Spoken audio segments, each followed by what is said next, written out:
Smörrebröt. Was für eine... Oh, geht da was? Und da was, keiner mich gefragt! Hallo?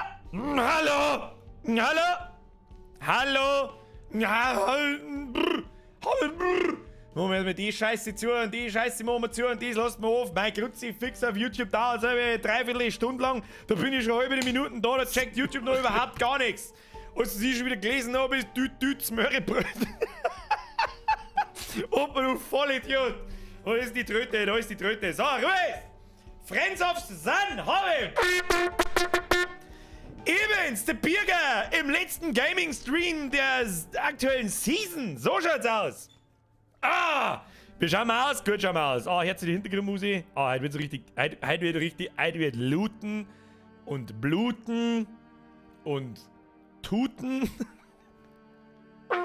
und alles, was dazu gehört. Habe die Ehre! So, jetzt grüßen wir erstmal den Haufen. So wie jeder gute Stream anfangen soll. Habe die Ehre an den Batman! Mein Mike an Pickler an den Herrn Opa an den Bambi an den Fabian an den Herrn Kruzifix. Da schreiben wir über dieselben Leute. Ich kenne mich überhaupt nicht. Bambi und Bügler an den Birger. Ja, der Birger ist auch da. Muschi-Moped. An den Herrn Krückler, an den Herrn Pickler, an den Motte, an den Kinder, an die Laura, an den Rainer, an den Roman, an den Fabian, an den Herrn Krückler. Den glaube ich haben wir schon gerade gehabt und die Laura auch. Aber egal, du kriegst mal du bist mir wurscht.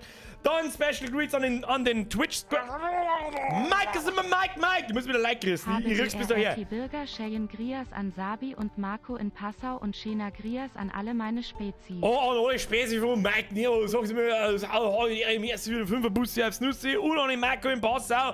Und die Sabi. Ist da nicht normalerweise auch wie eine Laura dabei? Oder einer fight normal. Einer geht ab. Mike, normalerweise ist noch wie einer dabei, aber den hab ich leider Gottes jetzt vergessen. Hilft nicht. Habe die Ehre an den Metz, Fabian. Merci, Herr Mike. An den Christoph, an den Sprenger, an den Kekskuchen, an den... Da ist... Weißt du, wer... Warum? Programm. Warum? Ich hab mein Chat, den ich sehe, schaut ein bisschen anders aus wie der da. Und da ist jemand mit dunkelblauer Schrift auf dunkelblauer Hintergrund. Kann ich nicht lesen. Was? Schauen Do Gaming. Habe ich dort gesagt. Na gut. Muss ich ein bisschen anstrengen. An den Alex, an den Herrn Bösel, an den Fink.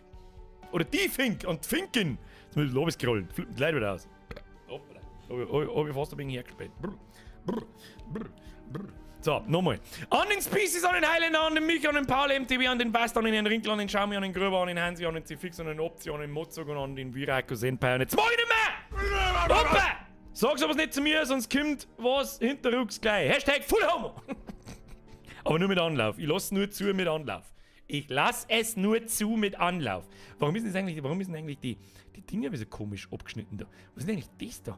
Alerts YouTube, die muss ich da oben schieben. Kenne ich mich wieder keinen Stecker nicht aus. Dann machen wir das ein bisschen größer, fahren wir so ein bisschen da so rum. Ja. Servus Birkbert, hau rein! Hansi! Vergesst für den Zwickelbussi aufs Nussi und Opa, merci wieder nur 1,50. Da weißt du eh, was es ist. So, Leute, nein! An Zobel, ja. Dann noch grüß an den Zobel! Mike, so war es nicht gemeint. Aber, wem erzähle ich das? Weiß ich nicht. Wie lange bist du dabei? Seit 4... Lass mir's 4 Jahre sein. Lass mir's 4,5 Jahre sein. Mike, merci dir. So, wir schauen mal aus. Wie hat euch warum gefallen? Ist gut angekommen, hab ich. Schutzgeld! Hier das Schutzgeld aus Oberschwaben. Ich weiß, ich habe schon lange nicht mehr. Hab ich schon lange nicht mehr bezahlt. gesehen. Aber musstest du unbedingt mit deinem neuen Lied mein Haus anzünden? Bitte verzeih, Don. Wieso zur Hölle habe ich dein Haus erzündet mit meinem Lied? Mr. Masset! Merci für deinen Fünfer. Schutzgeld ist bezahlt für das ganze Jahr. Passt, Alter. Merci dir. Mrs. Fink, merci für den... Like, chillen.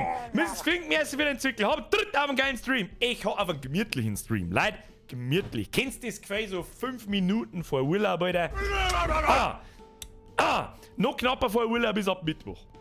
Dann sag ich, da müsste Gott's Noobs, merci für den Drilling, sehr solidäre. Und wenn wir da noch einen Bundle haben, der aus Bürgerlein, jetzt hätte ich fast den Stream verpasst, weil mich der sie so viel genervt hat. Wie geht's dir denn? Schöne Grüße von mit der Face am Landhaus. Oh, schöne Grüße von Landhaus und mit der Face. Mir geht's ich bin ein bisschen kaputt, muss ich sagen. Batman! Na, Batman. Habe die RRRT. Na, Batman. Habe die Batman, mir ist wieder ein 55, Entschuldigung. Wait! Der erste, der einen scheiß Bomber einschickt. Kruzifix, merci dir. Da hast du 10er Bein nicht lang gehabt. Ach so, ja, dann. Die an 10er war ja nicht lang. Gehst du nächstes Mal nachfrieren? Du war so die erste Heubadestand binne dabei. Dann kommt was anderes da. und WUIWOS anders DOA. Die Freundin möchte was anderes, da was möchtest du denn da? Klär uns auf. Hast die! Wait, merci für deinen 10er. Bussi aufs Nussi. 10er ist zu viel. Merci dir. Hast die! Merci für den Zwickel 47, 74, Entschuldigung. Super Little vom besten Streamer auf der Welt. Weiter so, Beste. Da sind 2 Beste drin, oder? Irgendwann übertreiben wir es auch ein bisschen. MFG aus Zand! Wo Zand ist, das weiß ich nicht, aber wahrscheinlich größer aus Landau. Zurück, merci dir. So, ja, der Video ist schon nicht, aber das TikTok und ich und meine Freundin kommen nicht damit klar. Ja, ich habe letzten Freitag, wann war es? Donnerstag oder am Freitag? Donnerstag, glaube ich. Letzten Donnerstag habe ich einen kleinen Ausflug ins TikTok-Universum gemacht und ich hab mich voll drauf einlassen. Ja, ich habe mir gedacht so, du musst irgendwie drauf klarkommen, Alter. Irgendwie. Um TikTok zu verstehen, musst du zu TikTok werden. Und dann habe ich es verstanden. Damit kann ich jetzt meine Karriere allerdings auch wieder an den Nagel hängen. Die Forschungsarbeit...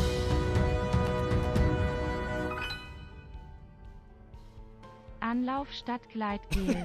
Unterstrich Bürgergüstel. Bürgergüstel? Opa, was tust denn du? Was? Geht jetzt die Scheiße heute schon wieder los? Ich kann jetzt nicht einmal sagen, ein 50er ist zu viel. Opa, ich weiß nicht, was ich sagen soll. Das ist nicht das erste Mal und du weißt das. Ich weiß nicht, was ich... Opa, von ganzem Herzen vielen Dank. Und Anlauf statt Gleitgel. Weißt, für die mache ich sogar ohne Gleitgel. Ich halte einfach auf. Hashtag! Einfach nur Anlauf! Full Homo! Opa, merci, ich weiß nicht, was ich sagen soll. Bambi! Sandro! Ekloaun auf an letzt Stream von Urlaub. An Mittwoch hier 2 Wochen noch Kroatien. Einschaltungszeichen. Ja, die Überlegung haben wir mir auch gehabt. Mr. Bambi, merci für den 10er. Wait, stop it now. Sportmacher wollt, Freundin. Anlauf statt Freundin. Weil es feucht genug ist. Hashtag Anlaufst Gleitgel, weil sie feucht genug.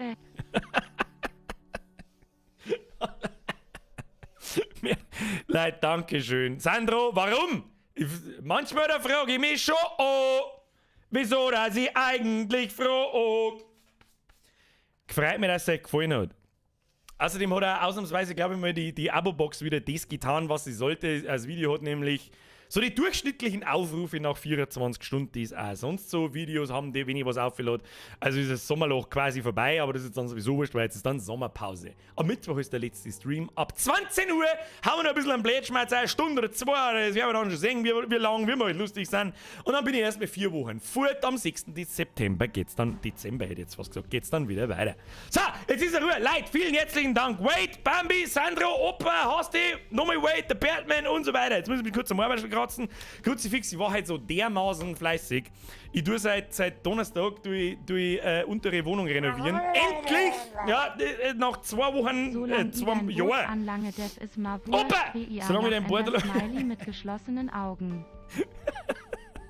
Den darfst Motorboot fahren in meinem Board. Ist das in Ordnung? Opa, merci dir. Hör auf, du hörst jetzt auf.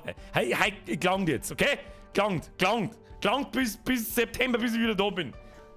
Übernächstes Jahr. So, jetzt pass auf.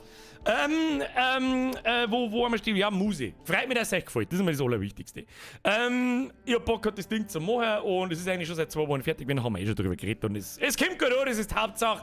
Ich hab einen Spaß gehabt, ihr habt einen Spaß damit. Passt sehen, ja. So. Dann da die sagen, wir spielen heute eine weitere gemütliche Runde Project Zomboid, was sowas ähnliches ist wie DayZ, bloß aus der ISO-Perspektive. Looten und Bluten ist die Devise. Und da die sagen, der Devil Driver Mikey schreibt, was nächstes Projekt? Fragezeichen, Arbeiten im Urlaub. Ich möchte vor meinem Urlaub mit der Wohnungsrenovierung da unten fertig werden. Das ist um das es mir eigentlich geht. Ich habe wann habe ich ihn angefangen? Am Donnerstag oder am Freitag? Weiß ich nicht mehr. Ich glaube am Freitag. Schlafzimmer, Boden gelegt, Leisten rein da, alles ausacrylisiert, im Klo und heute habe ich das Wohnzimmer fertig gemacht. Ja, zu 95% fertig gemacht. Da muss ich noch so einen halben Meter Leisten muss ich noch einschneiden und ohne machen und dann mit Acryl sauber zumachen und so weiter und dann geht die große Putzerei, oder? Dann geht gestrichen ist schon alles, das ist schon lang alles gestrichen, aber es ist halt einfach kein neuer Boden drin und gar nichts. Und es schaut seit 2 Jahren schaut's da unten aus wie auf einer Baustelle. Und es ist literally eine Baustelle und es war mir jetzt 2 Jahre einfach wurscht und jetzt haben wir es halt einfach einmal neu gemacht. Ja, da hoffe ich, dass ich bis zum Ende der Woche dass ich fertig bin und dann habe ich meine verfickte Ruhe. Da kommen zwar noch im Laufe meines Urlaubs und meiner Sommerpause kommen dann zwar noch haufenweise Mebin, wie Schrank und was weiß ich, was für ein Scheiß, muss auch noch jemand zusammenbauen, aber das ist nicht mehr ganz so, schlimm. Eigentlich hätte ich einen Stream unten aufstellen sollen, währenddessen ich das mache. Hätten wieder die Backseat-Handwerker wieder umeinander gichteln können. Mike! Nice, warum ist das gefreut mich! Super WOA taugt zum Chille immer gern gehört. Habe ich mir gedacht, das gefreut mich sehr stark, dass euch das gefällt. Habe ich mir gedacht, ich kann euch ja nicht ganz ohne alles und mit bloß meinem TikTok-Ausflug in die Sommerpause schicken. Habe ich mir gedacht, ist doch nicht das längste Klo der Welt. Ja, da ist. Ihr wisst ja aus meinem. Mike, merci für den 5er übrigens, falls ihr nicht. Merci. Okay. Nein, du musst die Fußleisten auf Gärung schneiden. Alter, das tue ich nicht. Es ist zum Beispiel, was tue ich nicht. Hab ich probiert. Ich sag's euch, was es ist. Ich hab kein Gärungssaug nicht. Das habe ich probiert von Hand. Ja, vergiss das. Vergiss das, Alter. Und da unten haben so viel. Oder ohne Scheiß. Du hast selten einen Raum gesehen, der so viele Ecken zwischen die Heizungen und was ich was alles hat und mittendrin ein Bade aus der Wind rauskommt, latzt und Scheiß. Und ich sitze da und denk mir so, Alter, fick dich, Alter, glaubst du, 58 Leisten auf 45 Grad mit der Hände ausschneiden. Da kannst du mir gleich meine Hände abhacken. Ich hab keinen Kappsack, das ist es, sonst hätte ich schon gemacht, dann weiß ich kein Problem nicht. Ich kaufe mir aber nicht für, wie viele Zimmer sind's? Ich sag mal, jetzt pass auf, Quadratmeter, was sind Quadratmeter? Also, ihr habt ja das in meinem Sims-Stream, vielleicht war da der eine oder andere da, dann wisst ihr, wie das unten ausschaut. Der Keller kriegt keinen neuen Boden, da müssen wir dann gerade einmal komplett am Schluss, wenn alles fertig ist, komplett alles ausräumen, alles wegschmeißen und dann außer saugen und wischen und was weiß ich und dann einmal streichen. Der Keller ist mir wurscht. Aber das Wohnzimmer hat, glaube ich, 32, 34 Quadratmeter, das Schlafzimmer hat grob 25 und das längste Klo der Welt hat 3,5. Also es ist 1,10 Meter breit und 3 Meter lang. Ich weiß nicht, wer das da eingeplant hat, ich hab's nicht da eingeplant. Auf alle Fälle, aber gut. Und ich schneide das nicht auf Gärung, Alter. Ich hab das ganz verrückt gemacht. Ich hab ganz hohe Leisten gekauft, ganz dicke und ganz hohe. Warum? Dann muss ich erstens nicht so genau aufpassen, wie nah, dass ich einen Boden ausschneide, bis er zur Wind geht und kann ruhig einmal 2 cm Platz lassen, weil scheißegal. Und je höher das Leisten ist, desto abgefuckter kann unten die Wände der Haut sein. Das sagt dann keiner mehr. Und dann habe ich natürlich so zusammengeschoben, so flupp. Und dann, wenn was übersteht, wenn so ein Schlitz übersteht und so weiter, dann habe ich einfach ein Acryl gekauft, das sagt keine Sau, Alter. Sagt keine Sau, Alter, für mich glauben sie immer rein! Lass dein nicht in Wadeln beißen, wenn's da wo rennt. Wave! War letztes Mal wieder. WIA Merci dir! Saugeiler Stream, frei mi wird, sau auf Heid. Jawohl, Herr Wave, ich freue mich auch. Aber ich muss nur kurz über meine handwerkerischen Fähigkeiten schwadronieren. Padre! Profi-Handwerker da, nächste Woche kommt noch einmal ein Spontanbesuch mit einem Anhänger voll Maschine. RIP, Ankündigungslos. Du Volldepp, da bin ich schon lang fertig. Opa, fürs Gärungssagel, merci dir. Ich kaufe mir nicht für, pass auf, wie viel Quadratmeter sind es, was ich verlegt habe. Das sind 50, 55, irgend so, oder 60. Da kaufe ich mir nicht ein Gärungssag für, was kostet so ein Ding? Keine Ahnung, also ein Gärungshandsag. Also es gibt ja die kleinen Schachtel, die kleinen Schienen, wo also ein Fuchsschwarf dabei ist, die kosten 5. Ja, da passt aber die Drum-Leisten, die ich da gekauft habe, nicht rein. Ja, ich mir gedacht, ja, dann drauf geschissen oder mal ist. Dann habe ich mir so einen Fuchsschwarf halt einfach so gekauft, der hat 4 Euro gekostet, der ist ja beim ersten Mal gleich auseinandergefallen. Dann habe ich so umeinander gesagt, ich habe probiert, ja, machen wir das Pi mal Daumen, so mit 45 Grad Winkel, wird schon passen. Das war so schief, dass ich gesagt habe, okay, fick dich, schneid's einfach grob mit der Stichsäge ab, wird schon passen. Bis der MRC! Wie schaut's mit dem Lauf aus? Laufst du schon Nagelking? Könnte meine Bude in dein Wohnzimmer stellen, Hashtag Mingerdings sich an den Carberrider! Eure Bücher könnte meine Bude in dein Wohnzimmer stellen. Das ist, wenn man es genau nimmt, ist das die Wohnung von der Mann da unten. Ja? Im Prinzip, es ist, also ich sage mal, 20 Jahre lang habe ich bei der Mann gewohnt und jetzt dann wohnt dann die Mann bei mir in der Wohnung unten. Weißt du, wie groß mein Wohnzimmer herum ist? Das ist so groß wie die ganze Wohnung unten. Wir haben ein riesen Wohnzimmer. Es ist Fluch und Segen zugleich, Alter. Fluch und Segen, ich weiß nicht, wie viel Quadratmeter hat unser Wohnzimmer herum. 40, 45, irgend sowas? Ich weiß nicht mehr. Da habe ich einen Bon auch selber reingelegt. Das ist aber schon 3 Jahre her oder so. Da weiß ich nicht mehr, wie viel das war. Ich weiß nicht mehr. Cover Rider, merci dir. Mr. MRC, merci dir. Und Opa, merci dir. Und dann habe ich mir gedacht, ja, ist es ein Kappsog? Nein, ein Kappsog ist ja so ein Kreissagen-Ding zum Oberhauen.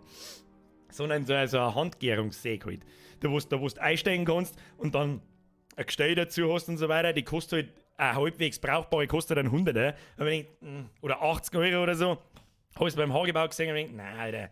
Nein, das ist mir zu viel. Du schneidest gerade aber, schmieren Acryl drüber, das passt schon. Hau ja mal ein Acryl drüber, das Acryl regelt alles. Wenn ich irgendwas gelernt habe in diesen letzten 4 Tagen, wo ich dann übrigens auch meinen ganzen Körper nicht mehr gespielt habe, ja, weiß das eh, was es ist. Aber jetzt bin ich so gut wie fertig. Das heißt, drauf geschissen, ich brauche keine Sage oder sonst mehr was. Weißt du, was ich jetzt sage? Wir spielen jetzt! Kruzifix! Hast du ein Flanellhemd, dann könntest du auch Al Birger Borland sein. Was? I don't think so, Tim. Leute, jetzt ist es chill. Manu, jetzt wieder ein Euro. In den meisten Bau- bzw. Werkzeugwerken gibt es doch so Maschinen und Werkzeug zum Leihen. Das stimmt. Aber da bin ich dann auch erst drauf gekommen, wie ich schon fast fertig war. Außerdem kann ich jetzt super gut mit einer Stichsage umgehen. So, nein, jetzt Leute, jetzt aus, du gibst da Ruhe. Du, nein. Halt drin. Merci für deine Zähne. Psst, das war's jetzt. So. Ja, noch gibt's noch. DRRRRRRRT. Cybergamer, merci für deine Zähne. Bussi aufs Nussi. Zusammenreißen. Okay? So, Donation Sounds sind jetzt aus. Jetzt ist er ruhig. Was ich nicht kann Silikon. Richtig! Richtig! Alter, Selbstspieler, Bürger der Pfuscher, bla bla bla, da hocken sie wieder der Hornbackseat-Handwerker und lassen da nicht beim kommen, wenn der Klokasten hieß. Ja. Stimmt, stimmt, ich kann jetzt Klos slang und wieder anschließen. Hab ich auch gelernt, Alter. YouTube regelt alles, Alter. Leute, jetzt chillt's mal. Herr Kulzer, was ich nicht kann Silikon. Haben wir gerade schon gehabt. Grüße an den Kulzer, klein. Merci dir. Baumeister Sepp, Schaum und Silikon ersetzt Präzision. Richtig, Alter. Und zur Not die 2,5 cm dicke Fußboden leisten. So, jetzt ist Ruhe. Jetzt spielen wir Project.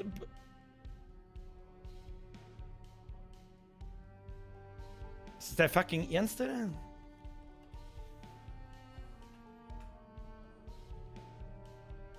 Fuck this shit, I'm out!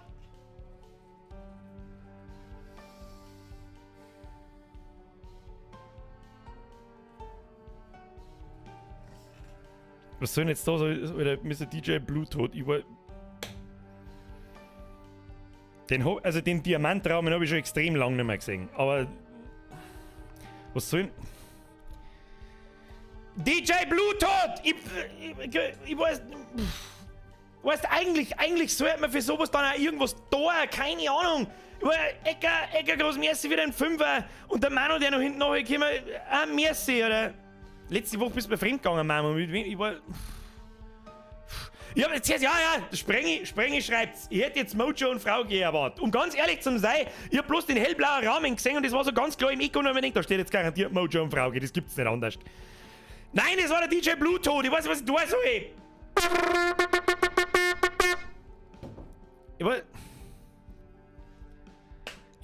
soll. Ich weiß nicht, was ich sagen soll. Ich werde nie wissen, was ich bei sowas sagen soll. Ich weiß nicht, ich lese vor. Grüß dich, Gaming-Meister. Ich bin nicht der Gaming-Meister. Nicht aufregen, bloß wundern. Ja, wundern tue ich mich sowieso. Das tue ich schon seit 4 Jahren, wenn ich auf die Uhr schaue. Erste und einzige Dono. Ich weiß, weil deinen Namen habe ich in einer Donation, glaube ich, noch nicht gelesen. Seit How to Leberkäse und Weißwurst dabei. Shut up and take my money. Ich weiß nicht, was ich sagen soll. Leider, ich weiß nicht, was ich sagen soll. Der Devil Driver Mike schreibt Birger Steuerberater Ghost. Steuerberater Ghost! Ich weiß nicht, was ich sagen soll, oder ich ziehe meinen imaginären Hut. Vielen Dank, das braucht's nicht. Das braucht's nicht, weil da redet man jetzt mal drüber, wenn jemand eskaliert. Irgendwann fangen die Leute zum Schmatzen an. Und jetzt ist schon fast ein wenig ruhig geworden seit ein paar Wochen und Monaten. Kommt der DJ Bluetooth ums Eck, macht alles kaputt. Leute, Dankeschön. Bussi aufs Nussi. Ich weiß nicht, was ich sagen soll. Eragos, Mano, Opa Cybergamer, Dankeschön. Und da seidelst mich an. Ja, wenn man bei dir alles zusammenzählt, mag ich es ehrlich gesagt auch nicht wissen, was da los ist. Spielen wir jetzt, wir waren das. Spielen wir jetzt.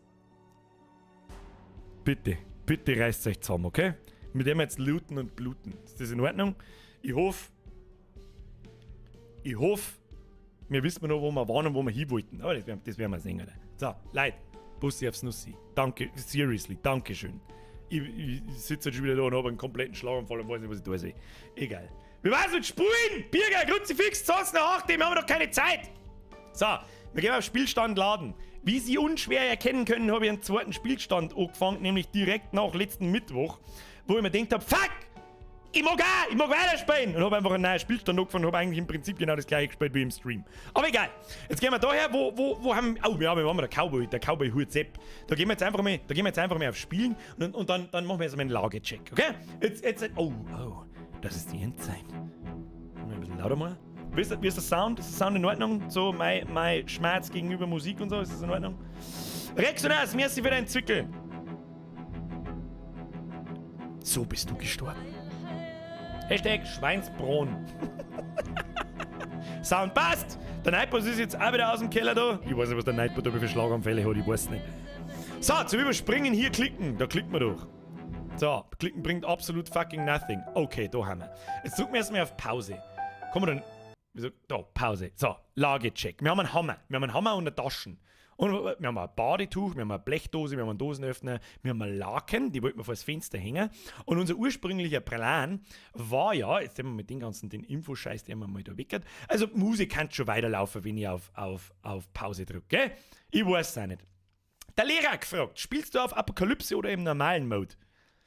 Das ist eine extrem gute Frage. Ich habe keine Ahnung von dem Spiel. Ich sag das, wie es ist. Also zumindest ganz, ganz furchtbar wenig zumindest. Ich glaube im normalen Mode. Der Apokalypse-Mode, da ist gestanden, du stirbst schneller. Und beim normalen Mode ist, du stirbst weniger schnell oder so. Dann habe ich doch den genommen, weil ich halt keine Ahnung habe. So, wir schauen mal eigentlich ganz gut aus. Unser linke Hand ist bandagiert. Am Boden liegt ein Haufen Scheißdreck. Wir haben Vitaminen, wir haben einen Schraubenzieher, wir haben haufenweise Gewand irgendwie an. Wir haben eine Handtaschen. Was ist da so drin? Da ist ein Rohrzang. Ein Rohrtang! Du Eckhardt, gib mir mal die Tang her! Dann, wir haben eine Bauchtasche. Und da ist ein M36 Revolver drin. Den brauchen wir aber nicht. Den legen wir oben in den Schrank rein. Haben einen Haufen Schlüssel. Wir haben einen Cheval irgendwie. Wir haben einen Autoschlüssel gefunden und das soll nicht schlecht sein. So eins kennt man uns mal so heute. Und einen Haufen Scheiß dabei. Und da die sagen, gehen wir jetzt einfach mal auf. Und schauen wir, wie spät ist es? Es ist 6 Uhr morgens. 6 Uhr morgens ist eine gute Zeit. Jetzt gehen wir einfach mal auf und schauen wir, was passiert. Kurzer, ja, da haben wir ein paar Tote. Dann schalten wir mal den Fernseher ein, weil ich gelernt habe, es kommt, glaube ich, um 6 Uhr, um 9 Uhr, um 12 Uhr kommt was in Life and Living im Programm. Und wenn du da hinsitzt, dann lernst du und Skill... Ah, da schau hin! Dies ist eine befürwortende Botschaft der Demokratischen Partei. Now I'd like you to meet my good friend Tewksbury. Okay. Tewksbury is the friendliest, smileest, bounciest bear in town. Ich bin mir nicht sicher, ob man... He's only $50 plus postage and packing. All I have to do is press this little button and on his paw. I'm Tewksbury, let's go on an adventure. Ich mag ihn haben! Ich will ihn haben! Und dazu möchte ich einen Diamanten für $2 Millionen. So. Sollte man da nicht was lernen irgendwie? Normalerweise kommt da ein Programm, wo man dann einen Tischlerei-Skill levelt oder kochen oder irgend sowas. Aber offensichtlich nix. You're back with the Cooking Show! Da müssen wir uns hinsitzen. Da müssen wir uns leider hinsitzen. Auf den Boden setzen. Und dann schauen wir uns das mal an.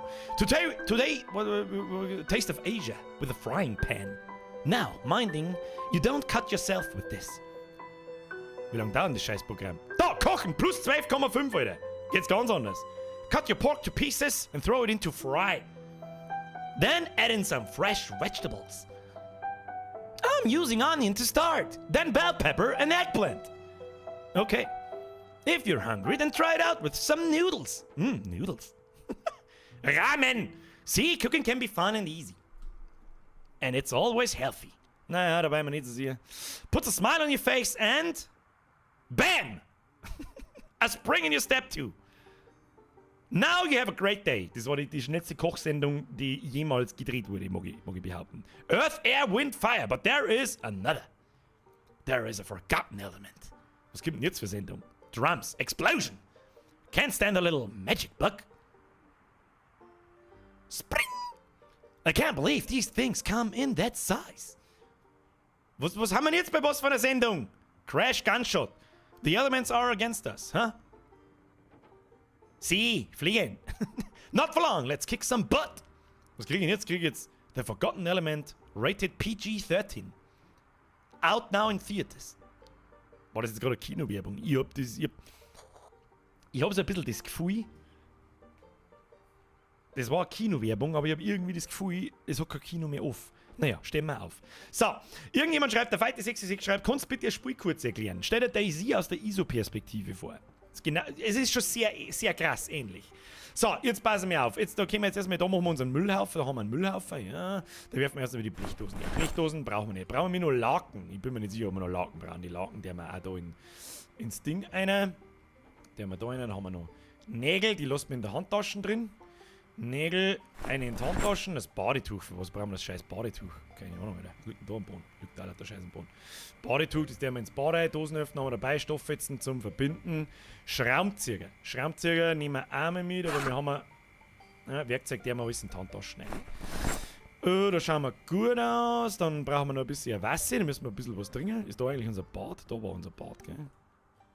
Ja, nehmen wir Badetuch, das tun wir da rein. Und in unser Werkzeugschrankel, wo wir jetzt einfach mal das da nehmen, die haben wir unsere Knarre rein, die wir gefunden haben. Oh, passt nicht mehr rein.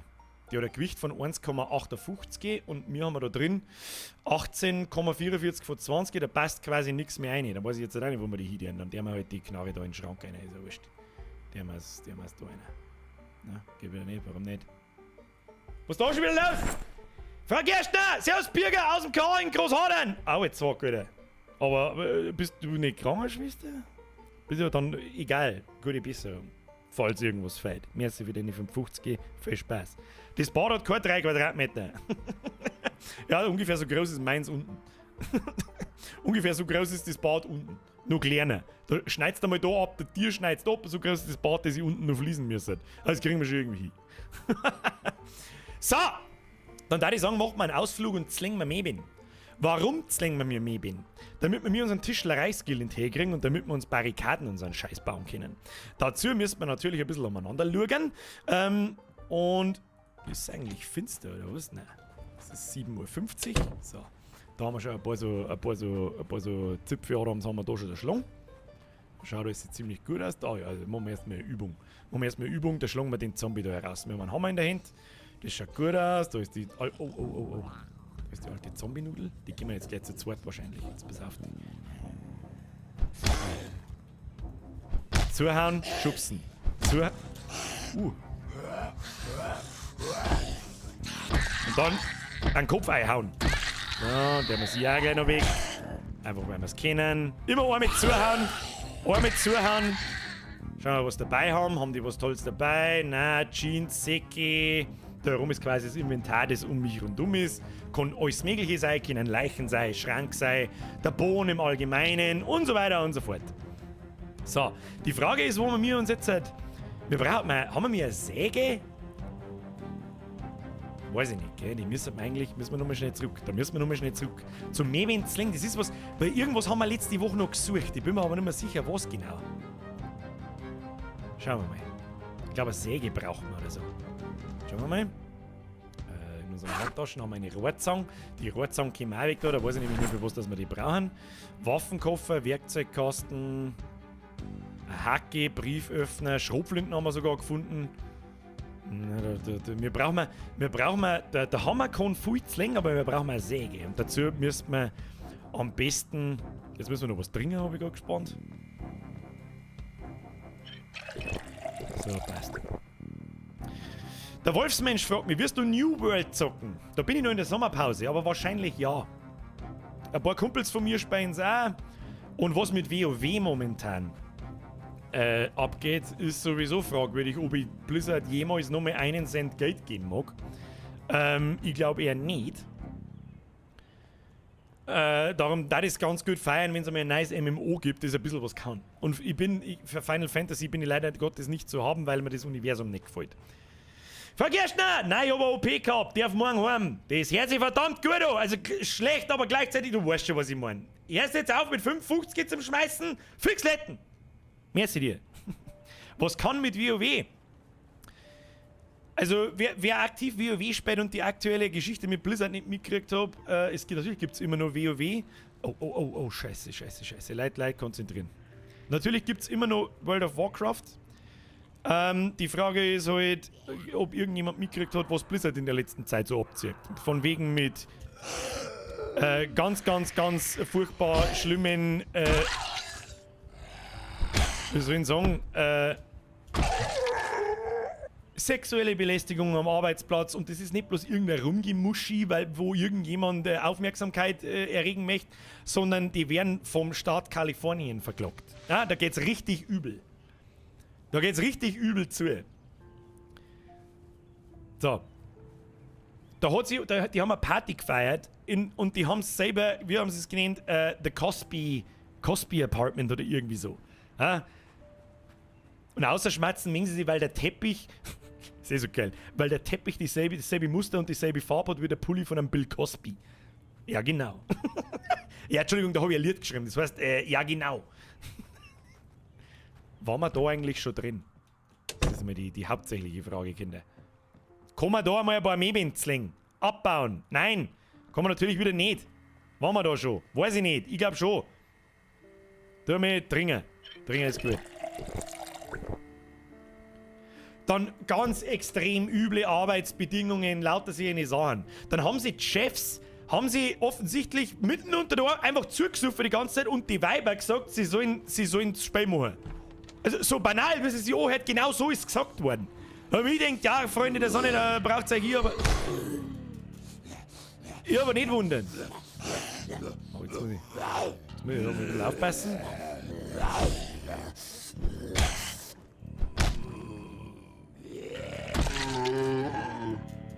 So, Zombie-Köpf einschlagen. Auf dem Weg wird alles wegrasiert. So, waren wir da unten schon? Wir müssen mal Schupfer finden. Da ist die Wahrscheinlichkeit, am höchsten. Da ist ein Schupfer! Da kommt von links alle Fassaden ein Schupfer rein. Da ist die Wahrscheinlichkeit am höchsten, dass vielleicht ein Sarg oder irgend sowas drin ist, damit man die Mehl bitzeln kann. Da kriegen wir dann Bredel raus. Wir können unseren Tischlerei-Skill leveln. Ich muss ein bisschen aufpassen. Ja, immer Ohr mit zuhauen. Und was zum Essen kann man noch brauchen. Jetzt ist noch die Frage, ob wir die da unten sehen, wenn ich da... Ja, da, er sagt mich. Die müssen wir alle weg tun. Die müssen wir alle weg tun.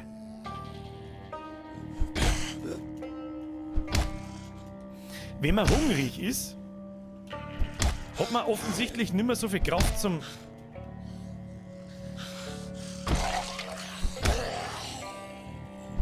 Schubsen und zum Umhauen und dann fallen sie nicht mehr auf den ersten Ding. Der hätte mich fast bissen, der Motherfucker. So, sauber ein Schellei drin. So, schauen wir mal, was die dabei haben. Nix haben sie dabei. Schauen wir da, da schauen wir in das Häuserlein. Machen wir da einmal das zerbrochene Glas weg. Das hört der Zombie natürlich. Dann warten wir, bis er rauskommt. Und dann steigen wir beim Kopf drauf. Und dann warten wir, bis er rauskommt. So. Hat mich der jetzt... Alter, der hat mich jetzt voll lang geschubst und gestunt. Das ist gesehen, ich hab überhaupt nichts machen können. Hab ihn doch richtig gehört. Und er hat einen Schraubenzieher in die Schultern, oder was? Was ist denn da wieder kaputt? Ein Schraubenzieher dabei. Naja, jetzt können wir ins Häusl einsteigen, müssen wir was essen. Hast du schon eine Base und wenn nein, was ist eine gute Location für eine? Wolf, Mensch, du fragst mich Sachen, Alter. Ich spiele das Spiel noch nicht so lang. Ich hab ehrlich gesagt keine Ahnung. Ich renne einfach umeinander, schluck Zombies über den Haufen und tue looten. Oh, Nägel! Nägel nehmen wir mit. Was hab ich denn jetzt da? Einen Schraubzieher lassen wir schon da. Nägel nehmen wir mit. Was haben wir da drin? Nägel nehmen wir mit. So, können wir weiter. Können wir so zusammennageln. Wie der Willi. Hat der mal was trinken? Hat der was zu mir? Ja! Frische Pfirsich, einfressen! Frischkäse, einfressen! Jetzt kommen wir nageln. Von den Gegenständen schon sehr DayZ-mäßig. Ja, da haben aber, glaube ich, wie viele Möglichkeiten für sich eine Gegenstände gibt's, ist die Frage. Da finde ich, glaube dass da herin in Project Zomboid sogar mehr verschiedene Items gibt als in DayZ. Vor allem mit Funktion und so. Was ist denn da eigentlich? Oh. Das ist einfach ein Zombie. Das ist einfach der Zombie-Sepp herin. Gut, dass wir einen ganz furchtbar schnellen Schlang haben. So, Dose mit Suppe. Eine in Taschen. Alles wird mitgenommen. Alles wird mitgenommen. Chips nehmen wir mit. Geht das dann direkt in die Handtaschen? Ich hoffe. Backform. Was haben wir da? Okay, wir haben aber immer noch auf der Suche nach einer Säge. Das ist momentan unser Hauptding. Dann können wir nämlich den ganzen Scheiß auseinanderbauen. Und dann können wir uns sauber verbarrikadieren. Das Tofu lasse ich natürlich liegen, Alter. Hallo? Nicht einmal in der scheiß Zombie-Apokalypse friss ich einen scheiß Tofu, Alter. Hey, das ist sogar auf! Fachzeitschrift für Elektronik. Zigaretten, die nehmen wir mit, Alter. Zigaretten sind immer gut. Zigaretten kann man überall. Säge! We got a saw. Und noch mehr Zigaretten. Was ist besser wie 20 Zigaretten? Richtig! 40 Zigaretten. Dann nehmen wir noch Metallplatten mit. Die ist mit Sicherheit sau schwer, aber scheißegal. Benzinkanister kann man sicherlich auch gut brauen. Gartensprühflasche, weiß ich nicht, für was man das brauen kann. Was haben wir da drin? Metallstange, noch mehr Zigaretten. Alter, da hat der Aldi offensichtlich Zigaretten vor der Alten versteckt. Hintere Windschutzscheibe. Brei nicht, Glühbirnen, brei auch nicht. Hau ab mit deinem komischen Elektroschund. Lötkolben. Oh, ein Seil habe ich auch noch nicht gesehen. Seil nehmen wir mit. Und noch mehr Zigaretten. Alter, da drin ist offensichtlich der Action-Raucher-Bunker. Wow, er hat voll die geile Taschen. Gib der her, mir hat voll die geile Taschen. Ha! Ja, Alter, der hat wirklich eine Reisetasche. Auf dem Rücken tragen. Alter, wie gut ist das? Alter, wie gut ist das? GG, Alter. Durchgespielt. Ist das der Benzinkanister aus dem How to Grillen? Ich glaube schon. Hansi, merci für den Fünfer. Du darfst auch beim Landi looten, Birkbär. Jesus Christ. Aber der Looten ist das Beste. Looten an sich ist eine der einfachsten und effektivsten Gameplay-Mechaniken, um die irgendwo zu fixen. Siehe Diablo, siehe WoW, ja. Und so weiter. So, dann da ist. Oh, da vorne. Alter, da hat sich jemand. Da hat jemand bredelt. Schau dir das an, da hat sich beibredelt. Schau hier. Das hab ich in meinem Spiel, bin ich schon ziemlich rundum gelaufen. In meinem Safe-Game. Ich glaube ein bisschen weiter wie mir da im Stream. Aber das habe ich noch nicht gesehen, dass jemand anders Heisel die Dinger da, Barrikade entfernen. Kann man die da mitnehmen, Alter? Das war das Allerbeste. Schau hier. Nimm Brett. Tatsächlich, schau hier. Ja, tu die Bredel in die Reisetaschen rein. Ja, Reisetasche, beste Leben, Alter. Ist ja voll gut. Brauchen wir mir bloß die Hälfte. Oh, da drin. Schäbert's da drin? Gibt's eigentlich NPC, also Nicht-Zombie-Spieler in dem Spiel? Ich hab keine Ahnung, Alter. Hier auf alle Fälle einen Zombie anschreien. Vielleicht sollten wir erst mal in das Haus einschauen, bevor wir dort Barrikaden wegmachen.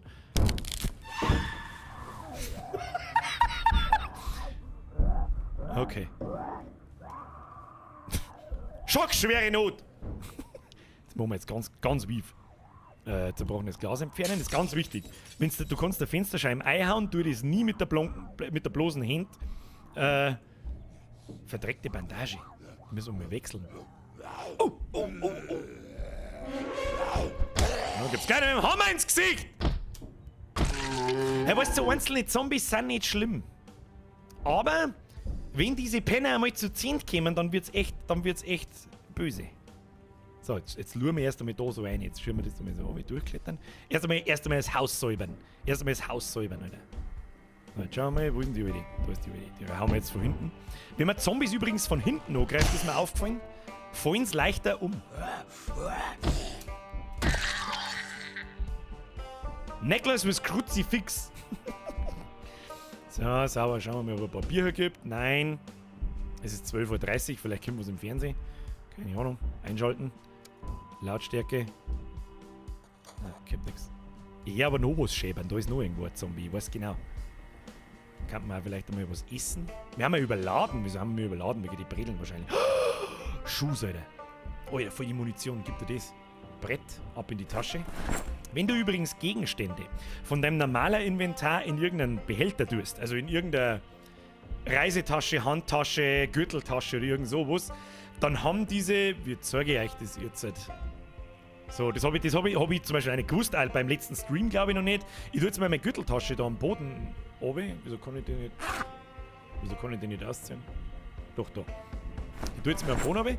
Wenn ich mit dem Mauszeiger drüber gehe, dann steht dort ein Gewicht, also dann hat die Tasche an sich ein Gewicht, aber ein Erfassungsvermögen ein eigenes, also du erweiterst damit deine Tragekapazität und eine Gewichtsreduktion. Das heißt, wenn du da Holzbredel rein tust und du tragst das normal in deinem Inventar, dann wiegt das meinetwegen 2 Kilo, aber in der Gürteltasche, gut, wenn du jetzt so ein Bredel reinkriegst, weiß ich nicht, aber in der Handtasche oder so, ja, weiß ich es auch nicht, aber in der Reisetasche vielleicht, dann wiegt das halt quasi nicht 2 Kilo, sondern bloß 1,2 Kilo. Kannst mehr tragen. Verstehen Sie? Verstehen Sie? So, hinten tragen. Ja. Ich glaube, es ist einigermaßen verständlich gewesen. Habe ich vorher nicht gewusst. So, mit der haben wir die ganze Munition, die haben wir natürlich in unsere super coole Bauchtasche aus den 80er Jahren. Wir sind immer noch übergewichtig. Wieso sind wir so stark übergewichtig? Das ist natürlich nix. Vitaminen, Stofffetzen, verschmutzte Stofffetzen, da brauchen wir ja gar nicht so viel, schmeißen wir ein bisschen was weg. Bretten, Seil, Stofffetzen, schmeiß die Stofffetzen weg, brauchen wir nicht. Chips, Zigaretten, Benzinkanister, die Metallplatten, ich weiß nicht für was, dass man die... Alt, fett und langsam halt, Sprengi, Schnauze! Bonsai, habe die Ehre, Meister Birger, habe die Ehre, Meister Bonsai! Was werft man weg? Was wiegt so ein Seil? 0,3. Werfen wir das noch am Boden her. Die Metallplatten wiegt 1,5. Das ist gar nicht so wenig. Die schmeißt man auch mit am Boden her. Die dauert ja schon so lang, dass man die aus dem Inventar wirft. Ich weiß gar nicht, für was man die braucht. Lass mal einfach mal da liegen. Items despawnen übrigens nicht, wenn du es am Boden wirfst. Habe ich gemerkt. Wir haben ja immer noch überladen. Aber mit was? Die scheiß Bredel wahrscheinlich. Ja, dann sollten wir uns vielleicht einmal auf nach Hause machen, oder? Machen wir uns einmal auf den Weg nach Hause. Nehmen wir noch Essen mit, was wir finden. Dose Thunfisch, ungekocht, fertig Popcorn. Ja, hau alles in die Taschen rein. Hau alles in die Tasche rein. Das schmeißt ein Taschen, wird's leichter. Löffel, Gabel, Streichhölzer, braucht kein Mensch. Baseballschläger! Den nehme ich mit. Kannst du mir erzählen, was du möchtest? Der Baseballschläger ist wichtig. Der Baseballschläger ist fucking wichtig. Müllsack, Büroklammer, Radiergummi-Schachtel mit Spezialmund. Nehmen wir auch mit. Aber Schwamm. Ich weiß nicht, was wir mit einem Schwamm tun, aber das werden wir sehen. So, und dann trinken wir noch was. Und dann machen wir uns auf den Nachhauseweg in unser Base. Also, weil vorher jemand gefragt hat, ob ich schon ein Base habe. Ja. Baseballschläger plus Nägel. Genau das ist der Plan. Holzstock, Brett anbohren. Jetzt warte mal, Tischlern kochen. Es gibt einen Baseballschläger mit Nägeln, ich weiß es. Aber ich weiß nicht, ob man da erst Tischlern auf Level 2 oder sowas braucht. Aber das werden wir herausfinden. Jetzt schauen wir mal noch einmal auf. Fernsehen machen wir mal aus. Schauen wir mal. Oh, da ist noch was drin. Da kann der Zombie drin sein. Ist aber keiner drin. Dann kann die Oma noch drin sein. Schauen wir mal. Ich höre auf alle Fälle was schäbern. Da ist auch alles zugekinkt.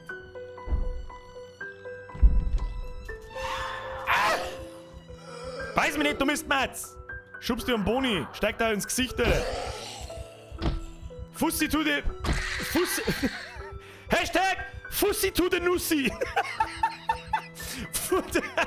Wieso ist da so? Das ist ja richtig verbarrikadiert. Wieso verbarrikadieren wir uns nicht einfach da? Das werden uns wahrscheinlich alle 5 Minuten so gehen. Verbarrikadieren wir uns halt lieber da. Und dann, warum oh, nur eine Handtasche schon hin. Geht nix über ein sauberes Fussi im Nussi. So. Na, da kommen wir wieder nicht aufmachen, da ist verbarrikadiert. Wo haben wir rausgegangen? Da haben wir rausgegangen. Durchklettern. So, wir nehmen jetzt aber da alle Bredel mit, die wir finden. Das sagt der ich. Da noch 2. Barrikade entfernen, wir nehmen alle mit. Ne? Bandage wechseln. Sehr schön erkannt. Highlander, sehr gut erkannt. Sehr gut erkannt. Stofffetzen. Kriegt man eigentlich fürs Barrikade entfernen Punkte für Tischlerei? Jetzt haben wir bei 94,25. 94,25. Barrikade entfernt. 94,75. Also 0,5 pro Barrikade. Ist auch was. Musi ist gescheit laut. Echt? Was sagt der Rest? Ist die Musik zu laut? Also jetzt läuft gerade keine. So, wir haben jetzt dann massiv Barrikade entfernen. Massiv überladen, aber das ist mir jetzt nicht wurscht. Ich hoffe, dass auf dem Rückweg keine Zombies sind. Das werden wir sehen. Musi passt eigentlich. Ich finde, dass sie passt. Dann lassen wir es alles, wie es ist. Hansi, I'm sorry. So, zoomen wir ein bisschen raus und wieder ab nach Hause. Oh, da oben stehen ja noch 3 Zombies. Oh, hab schon gesehen, aber die schauen dumm gegen die Wand. So ist recht. So ist recht. Und dann werde ich sagen, in der nächsten Session... Oh, scheiße. Oh, scheiße, da darf man jetzt nicht wegkommen.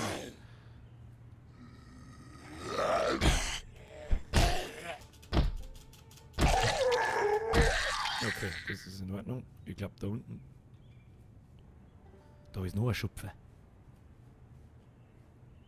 Da ist noch... In die Schupfer schauen wir schon noch rein. Erst mal reinschauen. Wieso haben wir die vorher nicht gesehen? Bin ich komplett behindert? Habe ich wahrscheinlich wieder 2 geschmatzt. Vielleicht findet man nochmal irgendwas. Ein Jagdmesser? Ja, also die Jagdmesser nehmen wir auch mit. Das Klebstreifen, drauf geschissen. Luftpumpen, ein Sackel. Das habe ich in irgendeinem Video gesehen, dass so ein Jute-Sack nicht schlecht ist. Windschutzscheiben, Zigaretten, Luftpumpen. Noch ein Bredel, nehmen wir mit, weil es wurscht ist. Autoreifen, Feuerzeug. Feuerzeug haben wir schon. Das ist in unserer Base drin. Und jetzt schleicht man uns. Abflug. Zigaretten haben wir genug, Alter.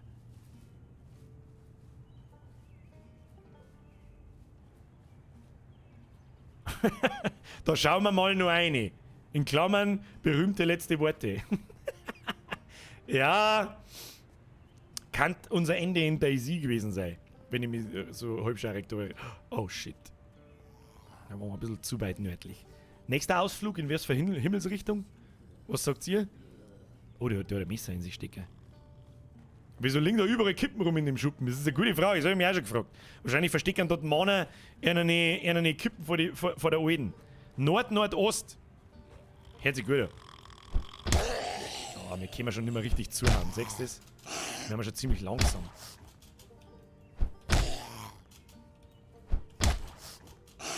Ja. Okay, passt. Jetzt braucht kein Zombie mehr kommen. Wir haben ziemlich fertig. Da, hohe Anstrengung. Müssen wir was trinken, haben wir extrem schwer überladen. Jetzt nagelt mir erst einmal die ganze Bude zu. Jetzt wird die Bude... Oh. Wird erst... Warte mal, zu jetzt da. Wird erst mal die Bude zugenagelt, Alter. Gleich zugenagelt. Verbarrikadieren. Was kriegt man für Verbarrikadieren Punkte? Wir haben bei 96,25. 97, ja, kriegen wir 0,75. Das ist ein bisschen mehr. Hau die ganzen Bredel ohne, desto schneller werden wir leichter. Ja. Kann man die eigentlich von innen und von außen... Wie viel Bredel kann man da ohne hauen? Alter. Kann man das eigentlich von innen und von außen mal?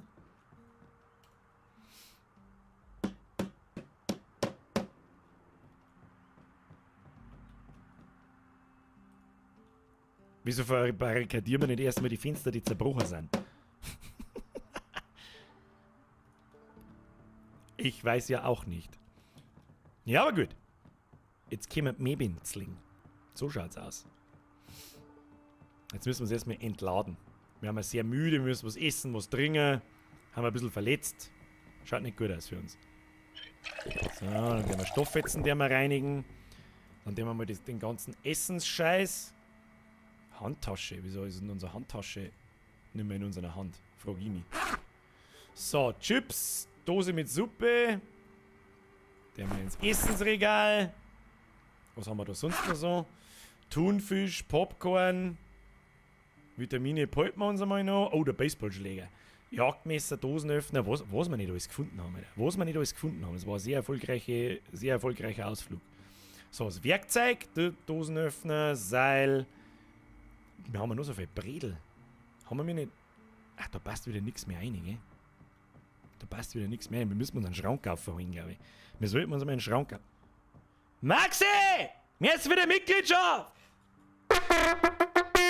Welcome to the squad, Brudi! Ab in den Chat, habe ich dir, Maxi! So schaut's aus. Merci wieder Mitgliedschaft. Küsschen aufs Nüsschen. Normalerweise müssen wir Vorstand anrufen, aber ich habe gar keine Zeit nicht, weil sonst verhungert man wieder dumm. Da müssen wir uns mal waschen. Das der mal vom Bett geht, der wir uns waschen und den ganzen Scheiß. Verband wechseln, guter Punkt. Wir haben ja doch irgendwo eine Apotheken letztes Mal gefunden. Da müssen doch saubere Bandagen drin sein. Die müssen auch mehr bringen wie diese Stofffetzen da. Weiß ja nicht, ich weiß ja nicht. Wir haben ja immer noch... Nein, wir haben ja nicht überladen. 16 von 18. 13 von 12. Ja, doch. Ja, gut. Das machen wir jetzt folgendermaßen. Jetzt holen wir uns einmal ein Schrankel. Holen wir uns das Schrankel da herunten. So, jetzt pass auf. Irgendwie kann man... Jetzt pass auf. Nehmen. Und dann kann man... Enthält Gegenstände. Okay, Blatt Papier, schmeißt beim Boden. Dann... Da so. Nehmen. Okay, jetzt haben wir den Schrank dabei. Jetzt haben wir mal maßlos überlohnt. Können wir nicht mehr laufen, können wir bloß noch gehen, aber scheißegal. Wir haben ja extrem angestrengt. Und dann kannst du das Ding nämlich nehmen und woanders hinstellen. Jetzt pass auf. Weißer Aktenschrank platzieren. Wie tut man dran? Um das Objekt zu drehen, die Taste halten und Cursor bewegen. Ja, und da bauen wir es hier wieder. Stell sie ihm hin. Stell sie ihm hin. Den scheiß Spiegel braucht keine Sau. Schau hier. Schau dir das Ding an. Wie passt denn da rein? 15. Ja, das klang fürs Erste. Handtaschen, Benzinkanister. Oh, Säge braucht man, die tun wir in die Handtaschen rein. Schau, oder machen wir unsere Bauchtasche. Oh, Munition? Ja, das ist gut. Da ist unser Waffenschrankerl. Unser Waffenschrankerl! Du lebst im Arzthaus, schau in Praxis unten. Scheiße, das stimmt. Stimmt, das ist ja da. Wir wohnen in der Apotheken, wir Idioten! Naja, gut. Kann ja mal passieren. Entschuldigung. So, dann holen wir mal die Waffen aus dem kleinen Schrank raus. Das wird unser Waffenschrank, das sagt ich. Doppelleif, du hast mal die doppelleifige raus. Doppelleifige Schrotflinten. Wir haben noch einen Waffenkoffer, der mag ich noch raus. Vielleicht ist der Waffenkoffer besser. Was hat denn der? Gewichtsreduktion 5, Fassungsvermögen 7. Und der hat Fassungsvermögen 8, Gewichtsreduktion 15. Und was hat Handtaschen? Da mit Handtaschen am Boni, was kann die? Schau mal. Wo ist jetzt die Handtasche? Handtasche. Hallo, Handtasche? Fassungsvermögen 8, Gewichtsreduktion 40. Das erklärt, warum zwei Weiber so viel Scheiße in der behinderten Handtaschen haben, da wo kein Mensch weiß, wo da drin ist, ein Schwarzloch. Das garantiert, Alter. In jeder für die Damen, die gerade zuschauen, erklär mir bitte, wie du in deine Handtaschen 4 Handys, 8 Schminkspiegel, 24 Autoschlüssel, 48 Lippenstift und Lipgloss, der nach Himbeer schmeckt, den ich lieber fressen würde, als mir einen Lippen zum Schmieren. Deep in the Magical Woodland. Oh, da geht eine Fernsehsendung hoch. Was ist das? Further than anyone has gone before. 18 Uhr. Fernsehsendung. There was a raccoon. A raccoon with a mission. Fernsehschauen. A raccoon. Who would change everything. Und eine Stange Zigaretten. Du sagst das. Du sagst es. Sack. Wir kriegen eine Säge in unsere Bauchtaschen. Das ist fucking interesting. Jagdmesser, da brauchen wir alles nicht. Und dann kommen die Männer und sagen, Schatz, kannst du das bitte einstecken? Das stimmt. I'm Dean, guys. Alright, so you're closing in on Everest Base Camp. Oh, wir lernen wieder was. Achtung, es gibt was zum Lernen. But it's getting dark. It's cold as hell and oxygen isn't there. What do? You build a fire. Was lernen wir jetzt? Take 3 pieces of wood, planks maybe. Then you need fuel. Anything that burns. Old newspaper, books, bandages. Oder Nutten in der Kirche. Add a bit of their old rocket fuel. Get it, eh? Das ist ein Hillbilly am Start, glaube ich. And flick your lighter like this. There's a fire, right there. Was haben wir jetzt gelernt? Was lernen wir da? You'll be warm and the Sherpas will love it.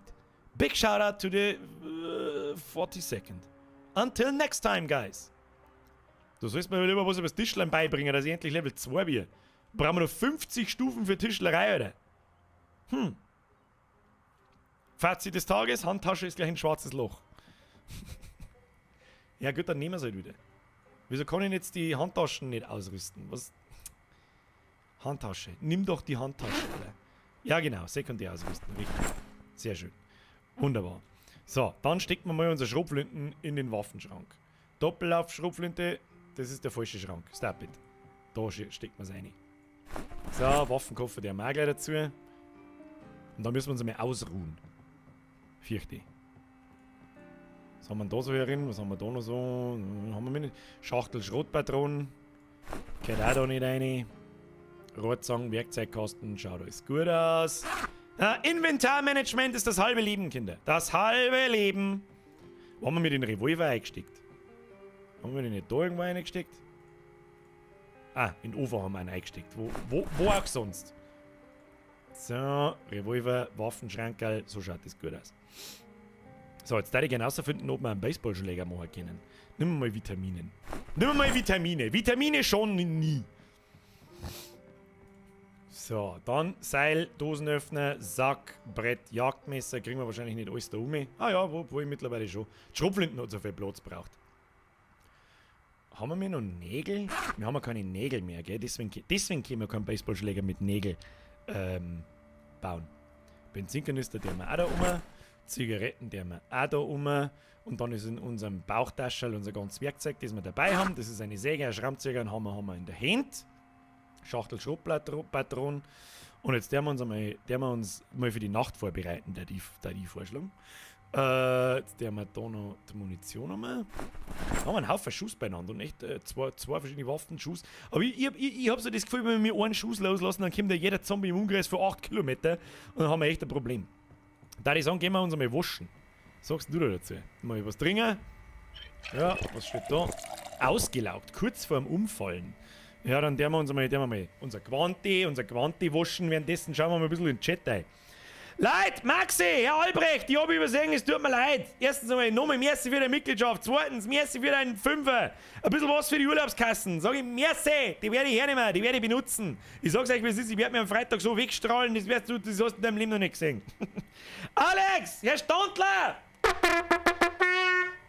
Dankeschön für deine Mitgliedschaft. Welcome to the Squad. Ab in den Chat. Herzlich willkommen an den Alex im Vollbier-Squad, im schönsten Squad der Welt. Merci dir, Alter. Zum Streamende knockert über die Autobahn. Sollen wir knockert über die Autobahn rennen? Ich weiß nicht. Vielleicht, ich weiß nicht. Und lauft man knockert mit der Pumpgun über die Autobahn. Das ist ein Deal, wir spätestens. Nein, haben wir nur eine Stunde Zeit.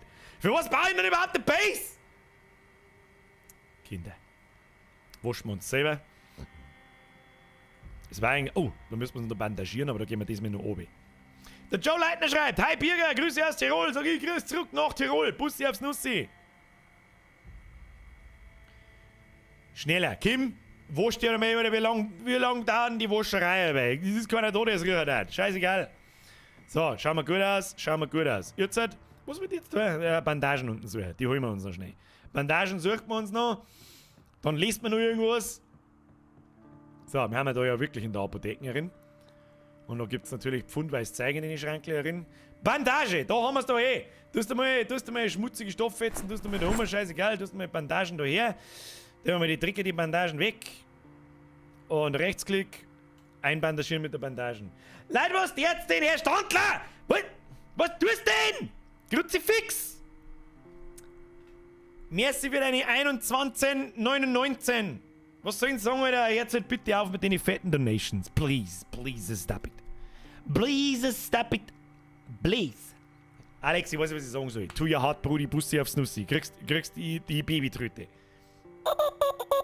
Und der DJ Bluetooth kriegt nochmal die Babytröte. Einfach so. Leid, Dankeschön. Bussi Nussi. So, jetzt haben wir sauber bandagiert, wir haben uns sauber gewaschen. Schauen wir gut aus, jetzt schlafen wir unten und dann schauen wir mal, ob wir ein paar mehr inseln können. Ich mag nicht knockern.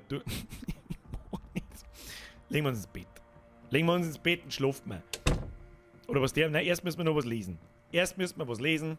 Was liegt da am Boden umeinander? Ein Brett. Nein, das ist nicht der Boden. Da. Fachzeitschrift, Kochen für Anfänger. Kochen für Fortgeschrittene. Zwischen 3 und 4. Kochen für Anfänger ist Stufe 1 bis 2. Wo haben wir? Ah ja, wir haben bei fast Stufe 2. Das hilft uns also quasi alles nichts. Was liest man dann? Erste Hilfe für Fortgeschrittene. Das ist ja Elektrotechnik. Elektrotechnik liest man, hä? Das nehmen wir. Das lest man, sitzen wir uns daher, lest man ein wenig. Pass auf. Elektrotechnik lesen. Würde vielleicht am Boni sitzen. So. Was bringt das? Ich lasse jetzt da Zeit ein bisschen für laufen, damit wir mir nicht um 20:50 Uhr, da ganz rechts oben steht Uhrzeit, ins Bett gehen. Sonst wacht man mich nämlich um 2 in der Früh auf, es ist stockfinster und können wir wieder nichts tun.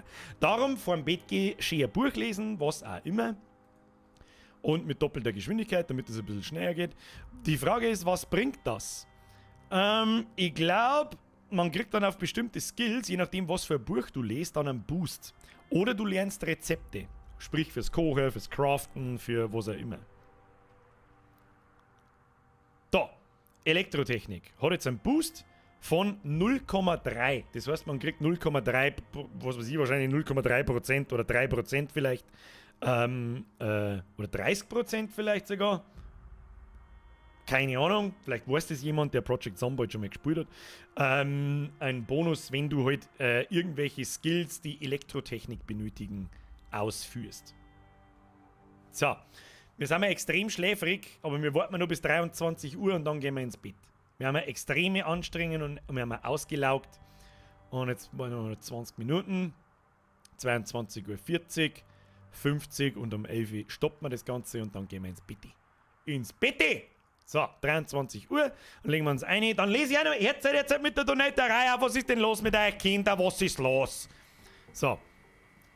Ausschalten. Was soll denn da herin ausschalten? Glühbirne entfernen. Ja, du sollst ins Bett legen, du Trottel. Schlafen, jawohl. So, Uhrzeit! Link Mike! Also kleine Beträge für den... also keine großen Beträge.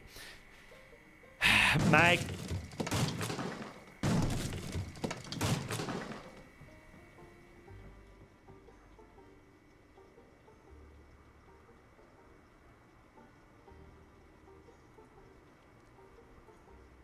Bandage, was war das?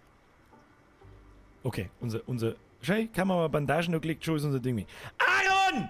Was? Die Herz auf jetzt, Tommy! Hey, Alter, just mercy, Alter! Lass dir deinen Whisky schmecken, mehr als für deine 3,50. Aaron! Ja, mei, dann schließe ich mich auch an die Geldschmeißer an. Hast du jetzt eigentlich ein Postfach? LG aus Tirol? Nein, leider noch nicht. Gegebenenfalls kümmere ich mich darum nach der Sommerpause. Grüße ihn nach Tirol. Stop it now. Dankeschön, die verdammten Österreicher. Die verdammten Österreicher, die haben einfach zwei Geld, denen geht's gut, glaube ich. Schmarrn. Dankeschön, seriously. 20er ist zu viel, Aaron, und du weißt es. Aber wem sag ich das? Bist du nicht erst seit gestern da. Der hat einfach, was soll denn das? Du Arschloch! Ich hau dir deinen depperten Scheller ein! So, hat jetzt die alle Bredel da zusammengehauen, oder was? So eine dumme Hure. Wahrscheinlich, weil es der Fernseher hochgeschaut hat, die Mistmatz. So, jetzt brauchen wir was zum Essen. Hauen wir uns einmal Chips ein.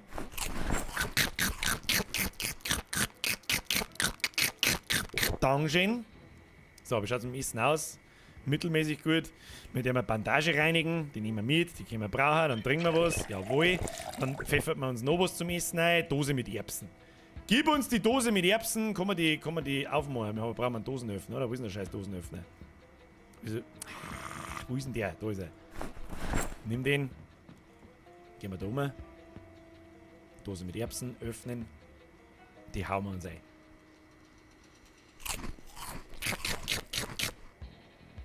Dann dürfen wir uns irgendwas mit dem Gewicht ausdenken, weil wir mir immer noch eigentlich nichts Neues mitnehmen können.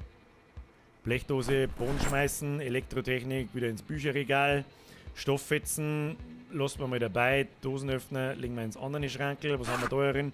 3 Bredel haben da noch drin. Kein Mensch braucht die 3 Bredel da. So in der Kasse.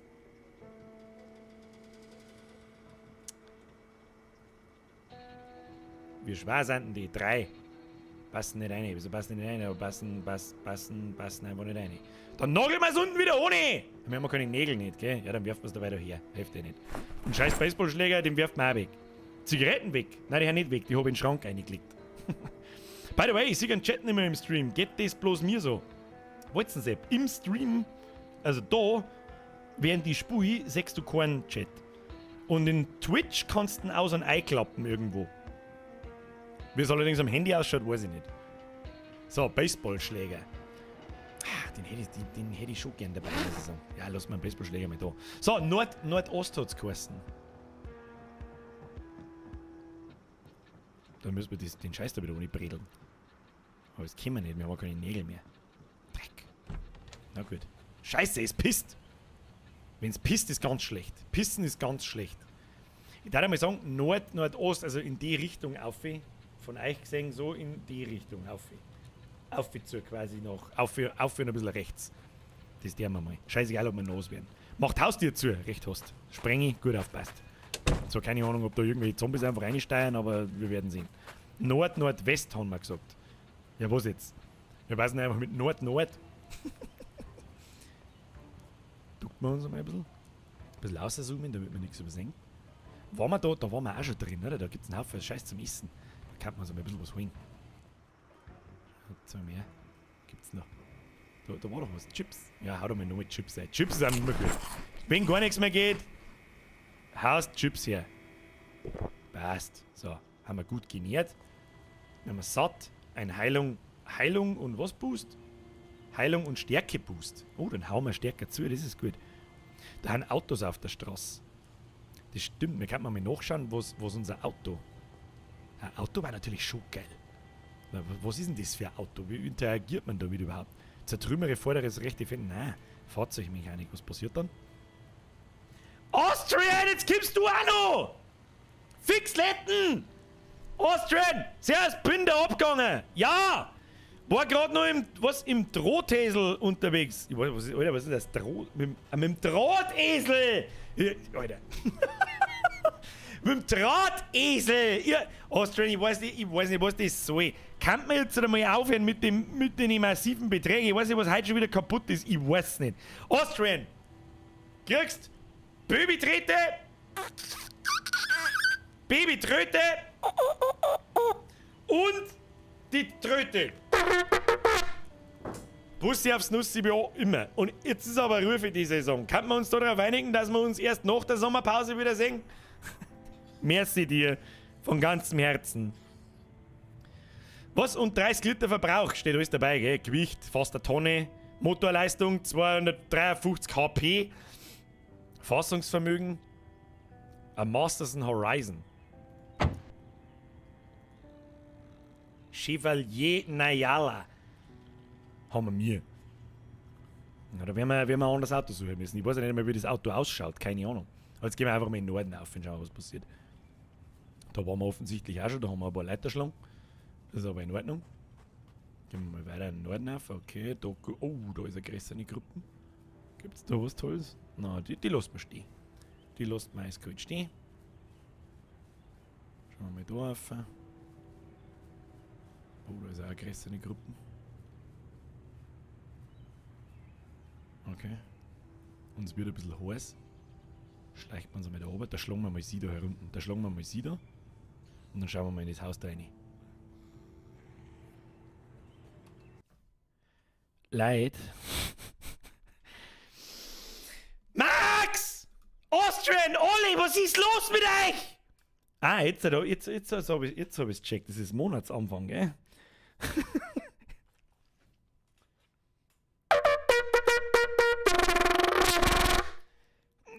Bürgersteuerberater goes again!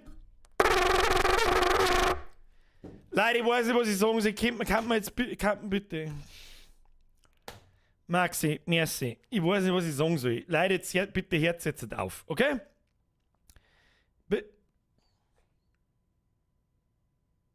Jetzt habe ich schon kurz wieder einen Schlaganfall gekriegt. Ja, Austrian! Passt, ist ausgemacht. Nach der späten siehst du mich erst nach der Sommerpause wieder mit einer Donau. Kriegst du ein Fist? Nicht das, was du meinst. Hashtag No homo. Max, Austrian, Rest, ich weiß nicht, was ich sagen soll. Bitte, bitte, bitte, chillt's. Please. Bürger, High-Skill-Level in so tun, als ob man das Geld nicht wollt. High-Skill-Level, weißt du, wie oft habe ich diese Ansage schon gemacht? Wie oft habe ich es schon gesagt? Das hat nichts damit zum tun, so da, als da das nicht wollen. Jetzt kommt er schon wieder. Wenn ich mich da hersitze und sage, ich will es nicht, dann liege ich. Ich habe aber auch nicht gesagt, ich will es nicht. Es ist mir nur beim 5er sagt keiner was. Bei einmal alle 2 Monate ein 10er sagt auch keiner was. Und da habe ich mich vor 3 Jahren schon, da habe ich nicht gewusst, was eigentlich passiert, was ist eigentlich los. Sitze ich da? Aber es ist mir halt einfach zuwider. Und das wird es mir für immer bleiben. Wenn jemand so krass ist und einen 50er nach dem anderen herwirft, dann kommt der DJ Blue Sepp und wirft dann 250er her und was weiß ich. Ja, also, im Prinzip, am allerliebsten war mir, gebt's mir's, aber keiner soll es sehen. Ja, nein, das ist auch nicht. Es ist einfach nur, warum muss man so krass übertreiben?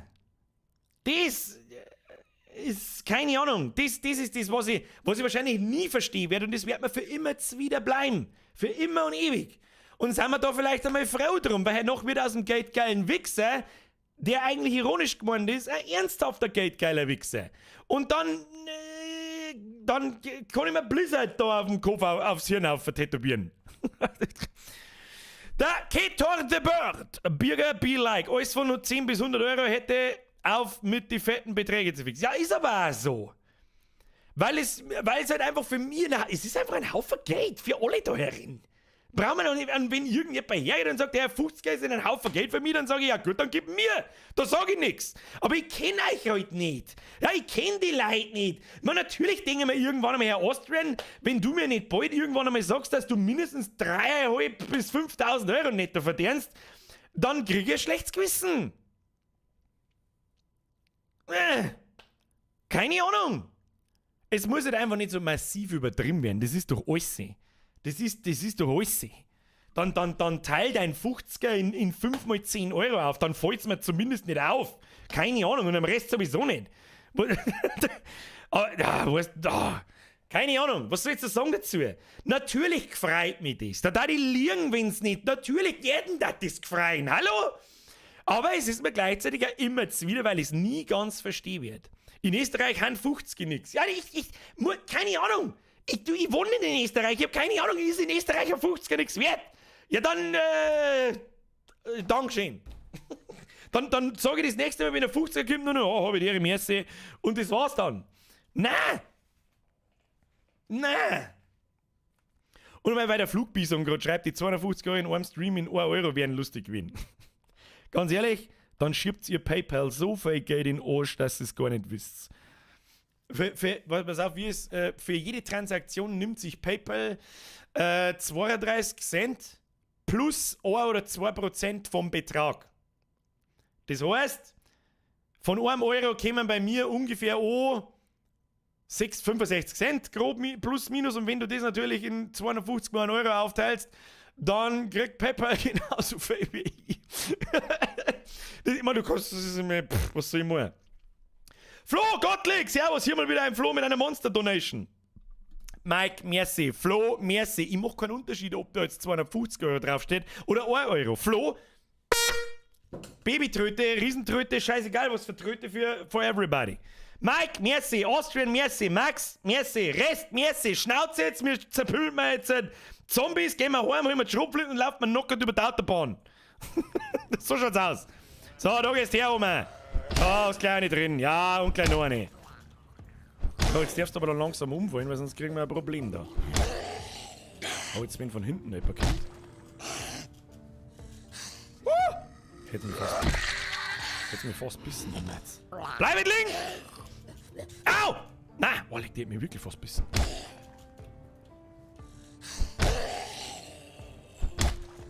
Fall halt dann zusammen, du Matz. So.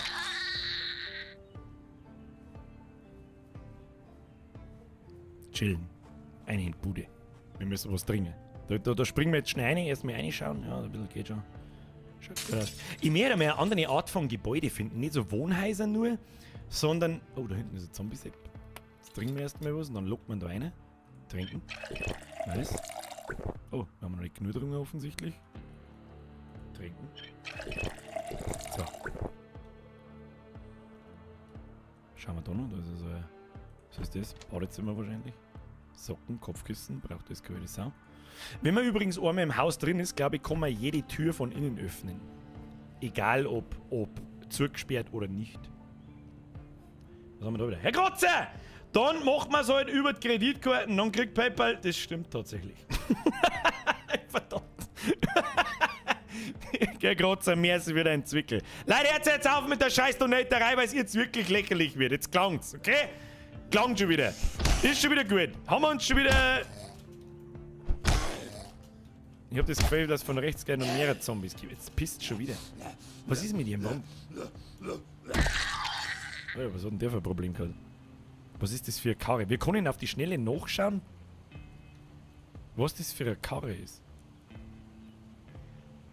Bauen. Fahrzeugmechanik. Ich höre schon wieder einen Zombie-Sepp. Da kommt der auf mit dem Zylinder. Hau ab!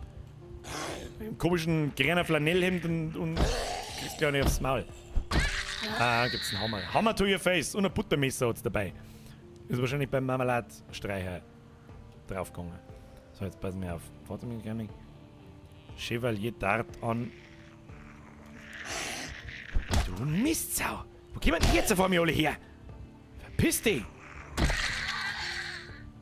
Was ist da los? Oh, der Herr Ecki.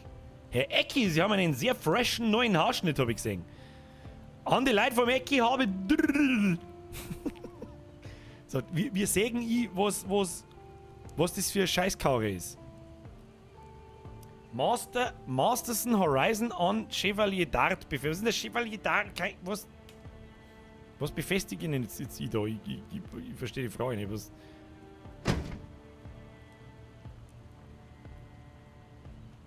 Oleg, ich bin der fucking Hulk, Alter. Ich hab gerade 2 Autos ins Eck gekickt. Das Auto heißt Masterson. Helft mir nicht weiter im Leben. Helft mir nicht weiter. Helft mir nicht weiter. Okay, weiter im Programm. Jetzt gehen wir mal einfach da wirklich gnadenlos weiter nach Norden und schauen wir, was da los ist. Müssen wir mal irgendeine andere Art von...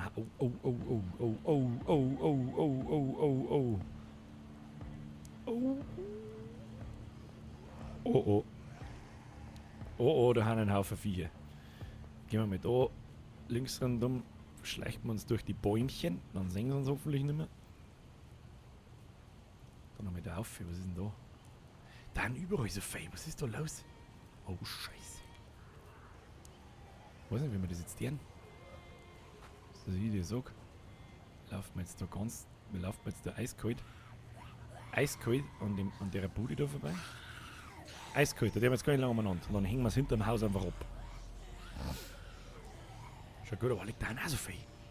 Gibt's da irgendwas Tolles oder so? Keine Ahnung.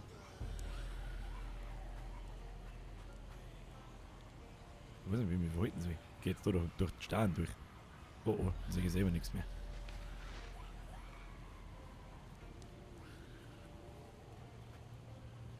Keine Ahnung, Alter.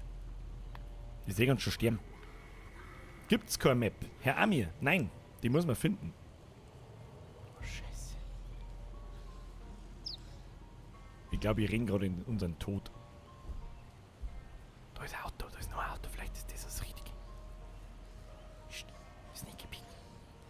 Sneaky Peek. Oh, da ist einer, was denn die? Können die da drüber? Die können da drüber schauen. Guck mal hinter das Auto.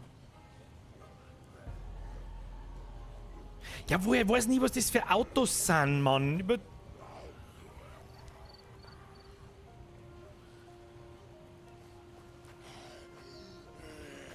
Wir finden sowieso nie wieder heim. Oh, da ist irgendeine besondere Schupfe, schau hin. Da ist irgendeine besondere Schupfe, ich hab's genau gesehen. Was ist das? US Store It. Wie soll ich denn da reinkommen? Bist du total voll, oder was?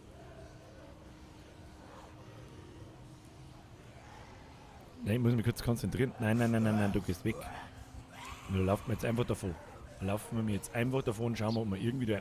schau, das sind so komische so Storage-Garagen. Kann man da irgendwie...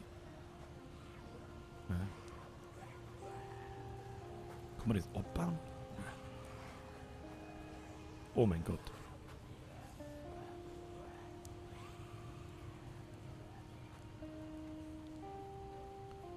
Gehen wir jetzt da rundum.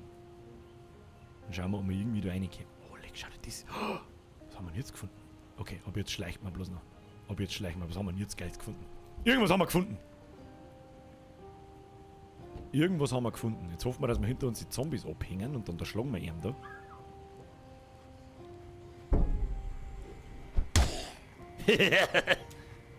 Ein ins Gesicht! Rechtsklick. Fenster einschlagen? Nein, das tun wir nicht.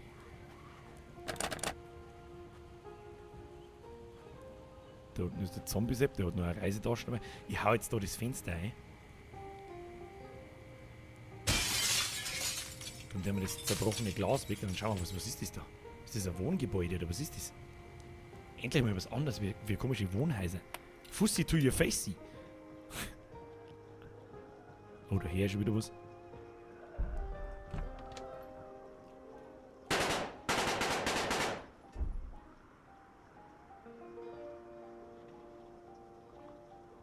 Ich bin aber verwirrt, wenn das passiert. Das letzte Mal schon passiert und ich weiß nicht... Erstmal was trinken. Und gleich nochmal. Und dann nehmen wir das Badetuch und der wir uns abtrocknen. Ich weiß nicht, was das bringt, aber irgendwas bringt's. Badetuch, weg.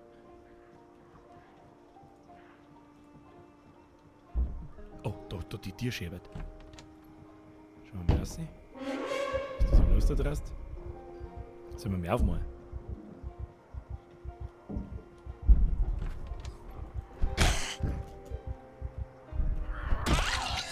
Hat's die schon? Hat's die schon? Ist schon vorbei. Ah! Wo haben wir da? In so einem Motel oder was ist das? Eigentlich soll man voll die fette Base rundum bauen. Nein, nicht beißen! Hör auf! Stirb!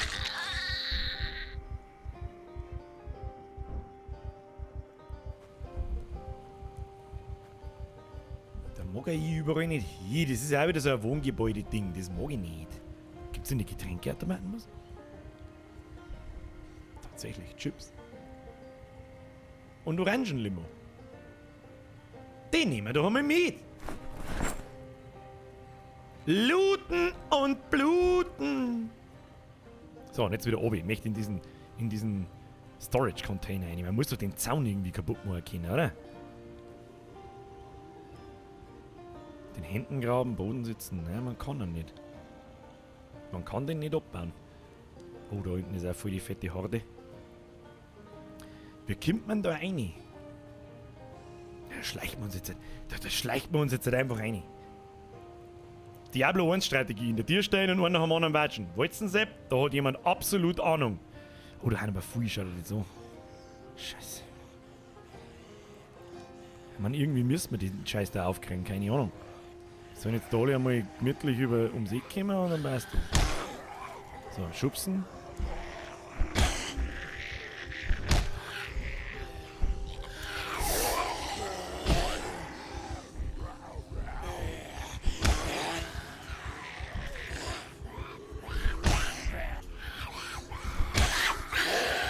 Jetzt wird's eng. Oh. Okay, eine haben wir. Haben wir noch einen? Dann haben wir noch einen. Okay. Hauen mir die vielleicht die Tier ein? Das wäre natürlich spannend. Haben wir noch mehr? Kann ich da aufmachen? Vielleicht mag ich das aber auch gar nicht. Die kiten wir jetzt davor. Was ist Kiten? Hab ich euch bei der schon gezeigt, was Kiten ist. Gehen wir jetzt außen rundum so? Nein, die kiten wir da nach außen. So, Zombie-Seppen, kommt ihr. Hey, hallo. Hat so ist ein Blind oder was? Okay. Kiten statt fighten. Richtiger Sprengel. Die verarschen mich jetzt sauber. So schaut's aus. Oh, da oben hat auch noch weh. Das ist nicht so gut. Das ist nicht so gut. Jetzt gehen wir da so rüber. Dann haben wir aus der Sichtlinie heraus. Aber da haben immer nur 3 herunten. Wenn jetzt die von hinten natürlich noch mal kommen, dann haben wir ein Problem. Jetzt warten wir mal. Die stehen ja noch nicht da. Ja, 2 kommen da schlagen.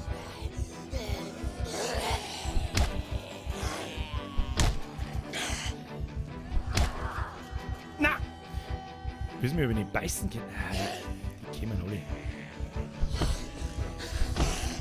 Lauf! Schau mal, die mit mehr Geduld. Birger, da musst du mit mehr Geduld herangehen. Jetzt gehst du mit drauf, dann laufst du da oben um das Haus rundum und dann wird das schon. Okay.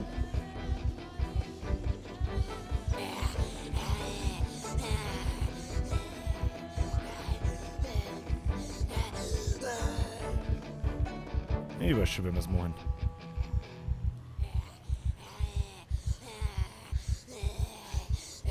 Scheiße, ich weiß doch nicht, wie wir es machen. Auf einmal stehen da unten nämlich Zombie-Deppen umeinander.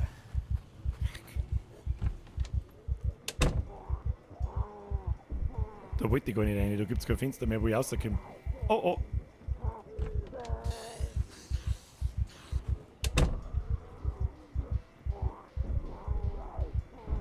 Wir müssen mal was trinken und was essen. Oh, da ist ein kleiner Kühlschrank. Da ist natürlich nichts drin!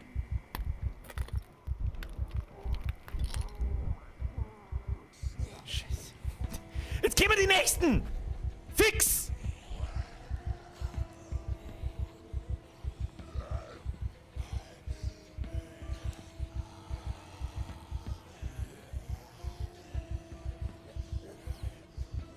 Konzentration.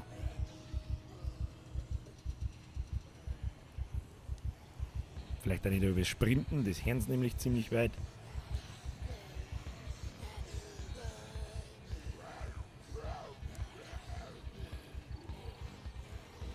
Müssen wir ein bisschen Abstand gewinnen. Jetzt haben dort wieder 40 hier unten! Kruzifix! Ja, wie soll es denn da reingehen? Ich renn jetzt da einfach rein, wenn wir sterben, ist mir... Oh Gott, Alter. Ja, kommt alle mit. Komm. Wo rennen denn die alle hier? Haben die alle besoffen oder was? Was haben wir da für einen Schupfer hier unten?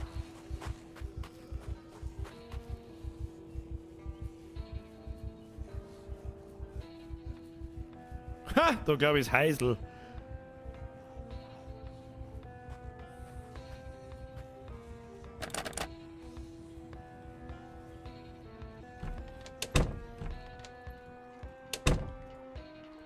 Was zum Essen. Gibt's mal was zum Essen.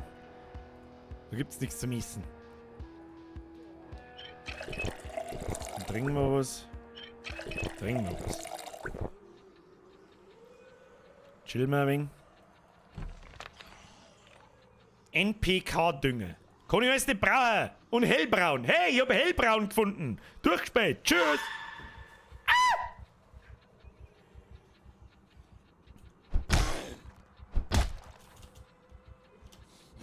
Wo kommt denn der her? Wir müssen uns ein bisschen ausruhen. Habe ich noch Vitamine dabei? Ja. Vitamine erhöhen die Ausdauer. Warum auch immer. Aber egal. Irgendwas prügelt. Die hauen schon wieder auf mein Zimmertier ein, die Pisse. Dann gehen wir halt auf der anderen Seite wieder aussehen. Ich brauche was zum Essen. Leute, ich brauche was zum Essen. Der Ofen ist ziemlich beliebt, habe ich in einem Video gesehen. Ich kann die alle nicht zusammenhauen, da bin ich zu, wie soll ich sagen, zu erschöpft. Ich mache keinen Schaden, aber ich glaube, die Zombies sind alle... Ah, nicht ganz.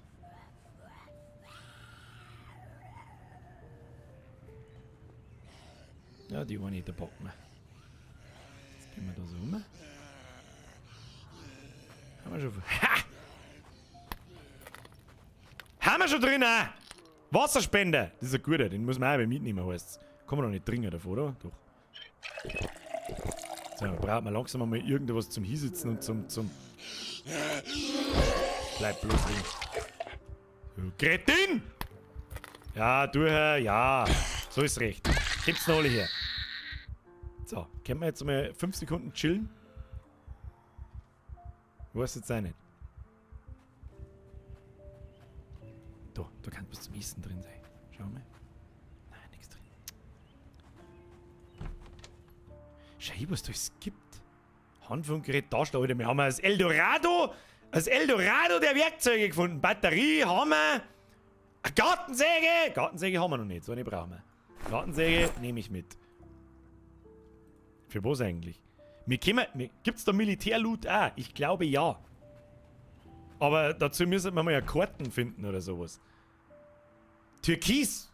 Ah, nice. Und eine Kelle zum Gatteln wahrscheinlich. Machen wir die ganzen Türen alle auf. Da ist zu. Ha, wir können aber die Tür abbauen. Reißt mir einfach die ab! Alles da, oder wegen? Währenddessen könnte man wieder in Chat reinschauen. Mit Dünger kann man eventuell Sprengstoff machen. Das kann sogar tatsächlich möglich sein. Dünger plus gescheiter Bur ist gleich Sprengstoff. Daisy Military Base Flashback. Ich weiß aber leider Gottes nicht, wo so ein Military Base ist. War nördlich nicht eine Polizeistation? Weiß ich nicht. Können wir auch noch mal, wir können ja noch mal aufschauen. Jetzt gehen wir mal da grob durch. Ich möchte bloß schauen, ob wir irgendwas ungewöhnlich Tolles irgendwie finden. Da war ein Pömpel auf alle Fälle. Elektroschrott, Lötkolben, noch wieder Baseballschläger. Ja, dass man mal, ich brauche Nägel. Gartenmäbin. Noch mal die Tür abbauen. Abreißen, Tier! Ich bin der Bürger und da bin ich daheim. auf der zombie-verseuchten Garagen. Ich mag den Spielstand nicht kaputt machen. Ich mag nicht nackert mit der Pumpgun da umeinander rennen. Ich mag nicht! Der gute Spielstand! So, Tier ist Opa. Ein Generator, oder? Generator nehmen. Wir schweißen der Teufel wahrscheinlich unendlich, oder? Ja, der ist unendlich schwer. Wo ist denn der jetzt? Generator fallen lassen. Der mal wieder hier. Aber wir merken uns mal, Generator ist wichtig. Der macht Strom. Ja.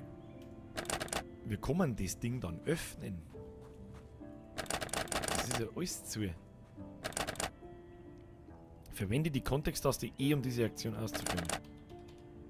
Geht aber nichts. Da ist ja alles zu. Liegt noch am Boden, nix. Rohrzangen. Benzinkanister, den nehmen wir mit. Was haben wir da noch? Zigaretten, Lötkolben, Schaufel. Draufhauen bis hieß. Können wir mal schnell ausprobieren. Was haben wir da? Knielanger Rock, da ist auch nichts Besonderes drin. Ich habe in einem Video gesehen, dass das jemand mit einem Vorschlaghammer macht. Aber wo zur Hölle ist ein Vorschlaghammer? In einem Zimmer davor war eine Brechstange. Wo? In einem von den Zimmern da auf der rechten Seite.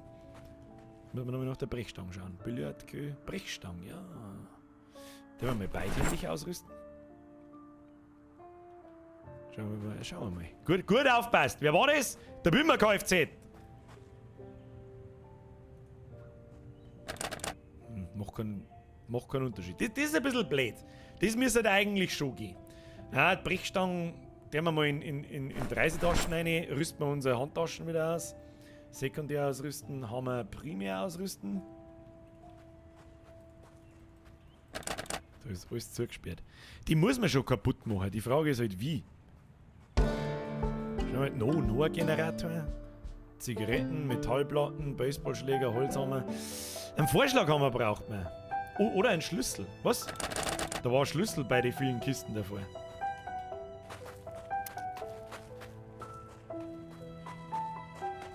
Schauen wir nochmal. Bei denen da? Na, wo war ein Schlüssel? Da, oder? Schweißstäbe, Hacke, Metallrohr, Schaufel. Ne, wo war der Schlüssel? Da herin. Billecke, Schraubenzieher, Batterie, Hammer. Holzhammer, ne? Finde ich nicht. mit dem Auto reinfahren. Oh, Alter, schau mal, was da Zombies umeinander rennen. Müssen wir jetzt kurz schleichen, sonst haben wir hin. Was tust du denn im Spiel mit den ganzen Kippen? Die Zigaretten sind dafür da, um deine Laune wieder anzuheben. Gehen wir da noch mehr rein. Gießkann. Wie schaut denn mein Hammer aus? Das ist eine gute Frage. Schaden? Ja, der Zustand ist ein bisschen runtergegangen. Da oben über mir siehst du das da. Schau mal. Nein, da ist nichts auf. Vielleicht hat der Dodi was. Wer weiß. Schauen wir da mal. Nein. Hau mal gegen dir. Ich glaube, dass dieser so nicht funktioniert.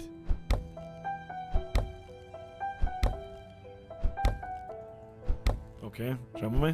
Schauen wir mal, wie lange das theoretisch dauern wird. Wir haben aber auch ziemlich erschöpft und ausgegangen. Wir machen fast keinen Schaden nicht.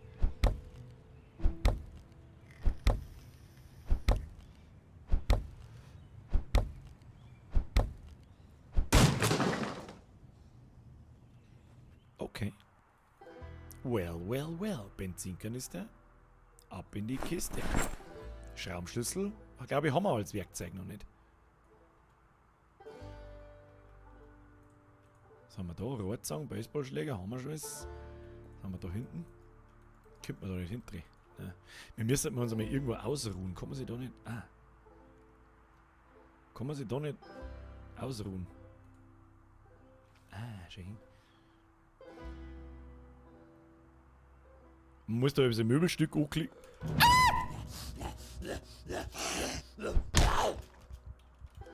Ich hab mir mein Kabel wieder runtergehauen! Ma du Mistsau! Oh.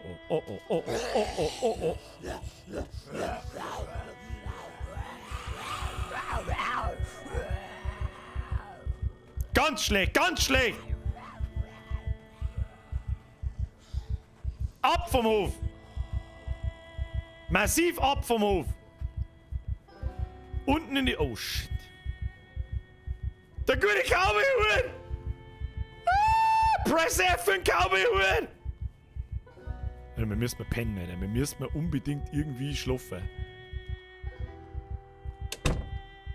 Machen wir da mal alles zu. Vorhänge zuziehen. Da. Was mit der Tier? Da unten haben sie Tier eingehauen. Ja, das Risiko werde ich eingehen. Sollen wir uns mal noch mehr ausruhen? Ausruhen. Schneller. Und heim. Alter, heim.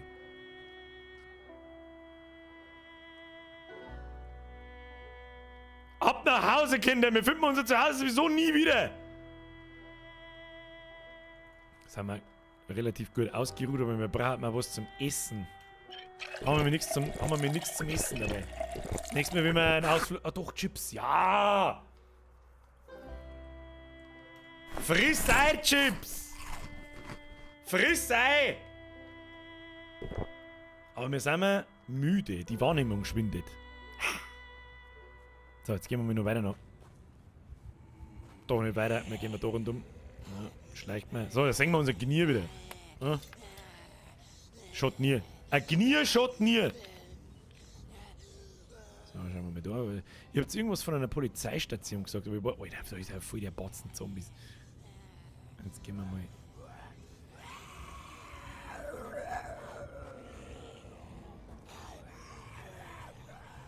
Ich gehe jetzt da mal weiter in den Norden auf. Und 8 ist es auch schon. Ja, das hast du gut erkannt, aber wir brauchen mal an sich einen Schlafplatz. In unsere Apotheken kommen wir nie wieder. Da sind so viele Zombies überall, das ist Wahnsinn. Ich weiß ehrlich gesagt nicht, wie wir uns da und wo wir uns da jetzt in dem Haus können. Ja, wie viel sind. Gehen wir auf der anderen Straße sein, dann auch so viel. Ist da Feuerwehr?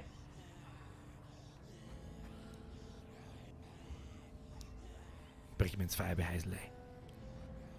Das ist eine Feuerwehr. Soll das eine Feuerwehr darstellen, oder was? Ich schleiche mir jetzt da so. Verfolgt uns was? Nein. Hat uns der jetzt gesehen? Bist du besoffen? Der ist meilenweit weg. Er steht einfach so da, oder was? Gehen wir weiter in den Norden. Ah, da kann ich schupfen.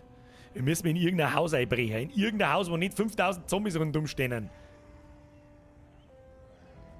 Oh, da schaut's gut aus. Da schaut's gut aus. Da schaut's sehr gut aus. Oh, da schaut's sehr gut aus. Moin, nicht so viel Gaudi! Machen wir wieder zu. Was haben wir da? Batterie, rosa, Taschenlampen. Und was noch? Nix. Oh, leck, da ist voll dieses Massaker herin. Haben die einen Fernseher oder irgendwas, was ein Gaudi macht? Nein, aber was zum Essen war nicht schlecht. Was zum Essen? Ja! Oh, lecker halbe! Eine Zwiebel, Butter und eine halbe. Gibt's ein besseres Abendessen wie das? Ich glaub nicht. Das hauen wir uns jetzt dahinter, machen wir das Fenster zu und dann... Oh, lecker, da für Zombies. Die Nacht überleben wir nicht.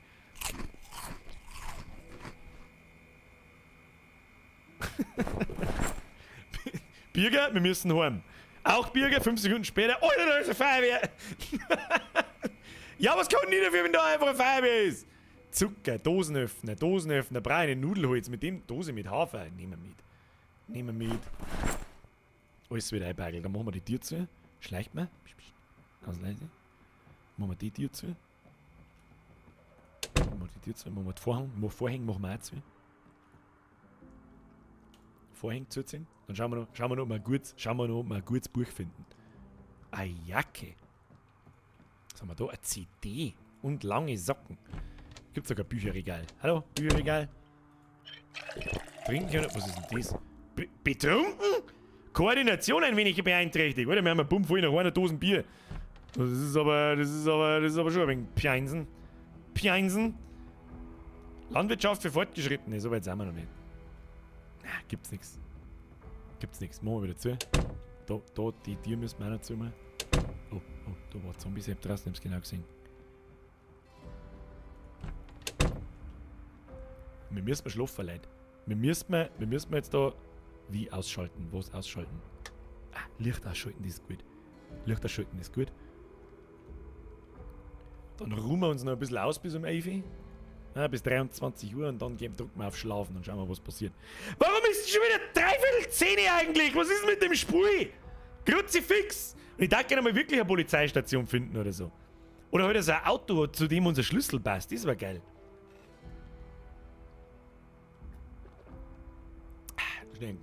Ausgeschwappt. So. Rechtsklick, schlafen. So, schauen wir mal, ob ich eine Nachtdepper komme.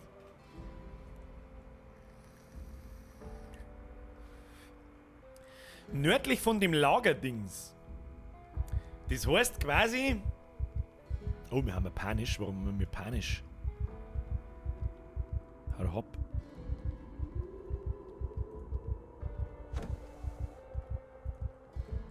Da ist ja gar nichts. Es ist 6:10 Uhr. Das heißt, wir müssen ein bisschen nach links. Ah, das kriegen wir hin. Zwar noch 5 Millionen Zombies unten, aber das ist mir jetzt wurscht. Gehen wir weiter nach. Alter, was ist denn mit dem? Alter, der war One-Hit. Brudi, der war One-Hit! Okay, geht's weiter. Wir brauchen mal wieder eine Kopfbedeckung, merke ich gerade. Oh. Well, fuck. Okay, ciao. Was wir da jetzt tun? Jetzt pass auf, die ganzen Idioten. Die baiten wir jetzt...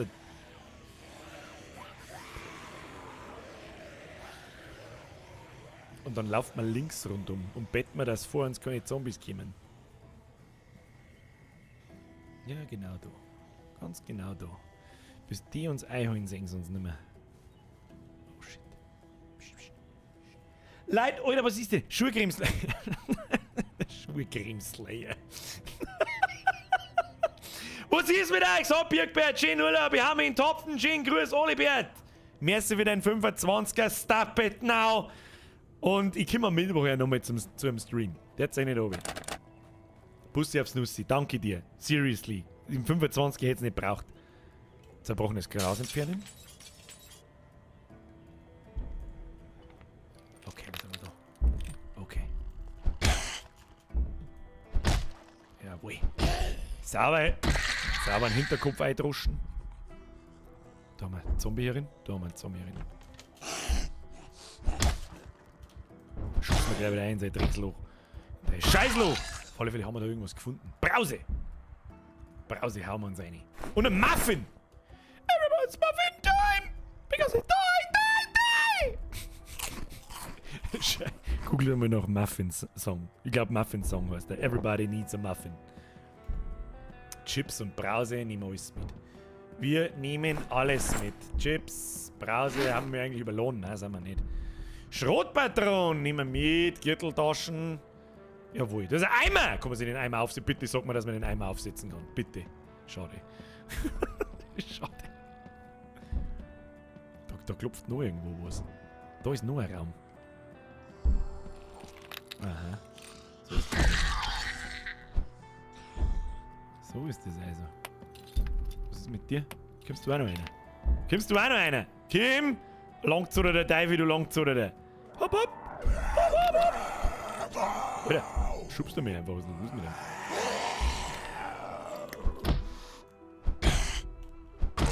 Dann gibt's einen Hammer to your face. Kann man da was looten? Oh, da kann man in dem Dreh. Oh ja, Brause und Chips. Brause und Chips, die Mogi. Die passen schon gar nicht mehr rein. Die müssen wir unsere Handtasche schneiden. Hilft nicht. Was haben wir da? Brause im Feuerzeug. Mehr Brause braucht man. Ich brauche mehr Brause. Brause, Brause. Hey, da gibt's der Mülleimer. Da gibt's ohne Ende Zeug. Ja, ist das eine Tankstelle? Wir haben eine Tankstelle gefunden. Das heißt, wir könnten unsere Autos... Oh, das sind ein paar.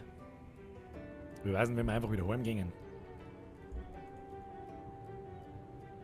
Kann man da jetzt nicht seinen Benzinkanister auffüllen oder so? Nein. Den da schlagen wir schnell. Ja, mit dem Auto. Mein Vorhalt dann!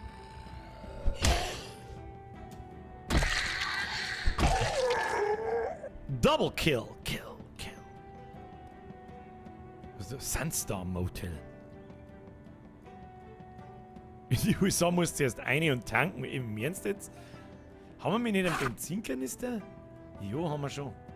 Machen wir sekundär ausrüsten, dass wir einen Benzinkanister. Das mag ich jetzt sehen. Man muss so den Benzinkanister auffüllen können.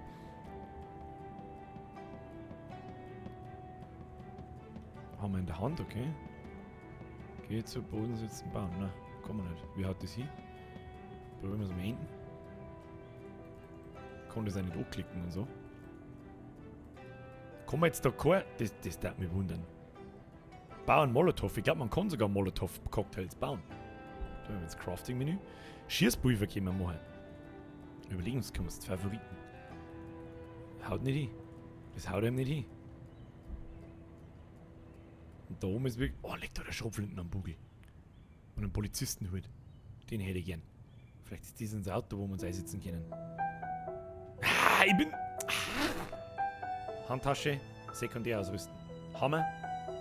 Haben wir einen Hammer? Wo ist der Hammer? Oh, wir haben schon wieder überladen. Sehe ich gerade. Haben wir unseren Hammer noch in der Hand? Ja.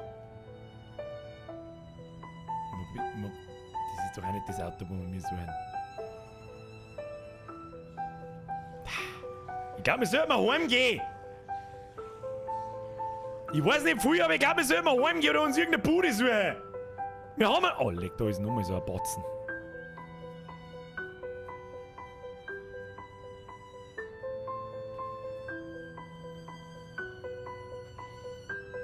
Vielleicht sollten wir uns ins Motel einbunkern. Keine Ahnung. Oh, shit.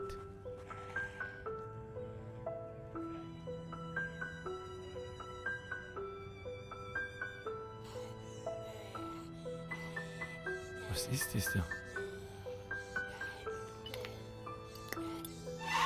Oh mein Gott, oh mein Gott, oh mein Gott, oh mein Gott, wo sind wir da? Was ist das da unten? Was sind das für Gebäude? Lauft mal einfach durch. Lauft mal einfach durch, wir müssen wieder heim.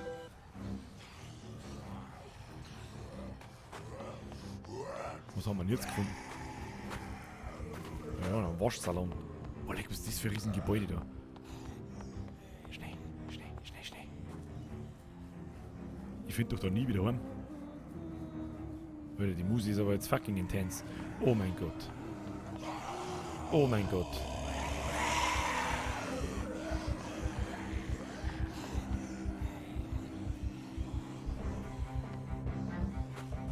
Oh mein Gott, wo sind wir?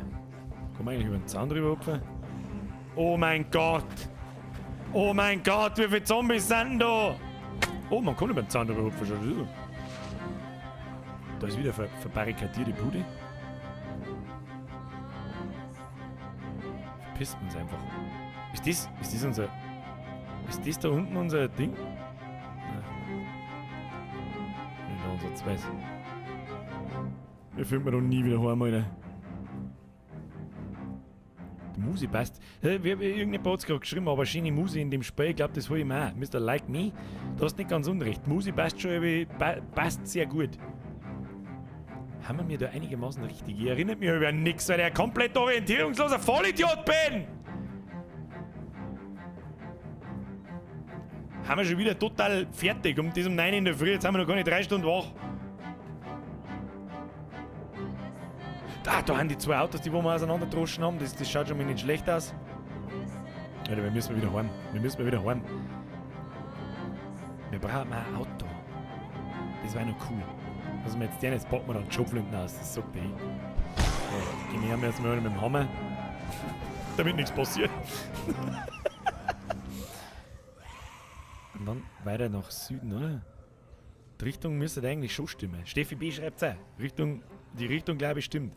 Ja, ich glaube auch, aber noch weiter oben einfach. Glaube ich. Bloß den Zaun da weiß ich nicht mehr. Die großen Sandflächen da weiß ich auch nicht.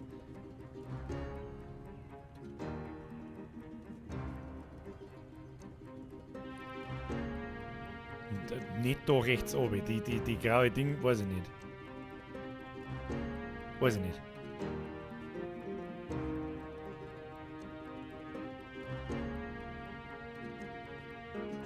Bin mir nicht sicher, wo wir mich hinlaufen. Ich muss nicht weiter oben.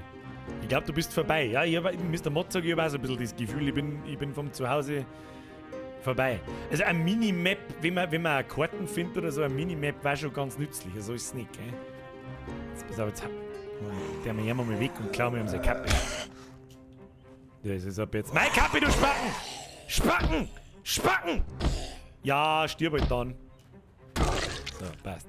So, jetzt gibt's mal das Kappe, was da am Boden liegt. So, anziehen, rückwärts rum. So, jetzt sind wir ein cooler Gangster und gehen wir... Jawohl!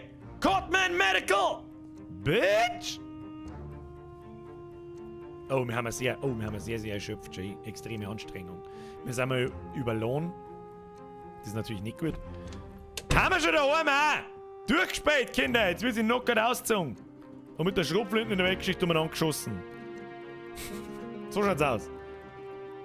So, erstmal einen Scheiß ablohnen. Dose Hundefutter. Na, Getränkedose weg, Dosenöffner Schraubenzieher ins Bauchtaschel. Schrotpatron im Waffenschrank. Wo ist der Waffenschrank? Wo ist der Waffenschrank? Da. Schrotpatron, Waffenschrank. Vom Partner! Alexal, Hauptsache die Luftschäber! Gib's her! Merci für den Zwickel! Bussi Nussi! Ausziehen! Jetzt mal chillen. Erst einmal Phase 1, chillen. Wir haben da ist so viel Scheiß in der Taschen drin, das ist ein Wahnsinn. Brause, Chips, Dose Hafer, Orangenlimo. Weg! Dann das ganze Werkzeug, das wir da haben. Das geht alles in unser Werkzeugkastel. Alles ins Werkzeugkastel. Ist da überhaupt noch Platz drin? Ah ja, ein bisschen. Schauen wir mal, was eingeht. Was eingeht, geht ein. Was nicht eingeht, geht nicht ein. Zuerst Spielstand kopieren. Geht das? Also die ernste Frage, geht das wirklich? Keine Ahnung. So, jetzt haben wir bald, müssen wir noch ein anderes Schrankel müssen wir uns noch holen bald. Ein Ofen. Benzinkanister in den Ofen hat schon immer passt. Da ist einem schon immer am besten gegangen, ein Benzinkanister im Ofen drin. Das sag ich.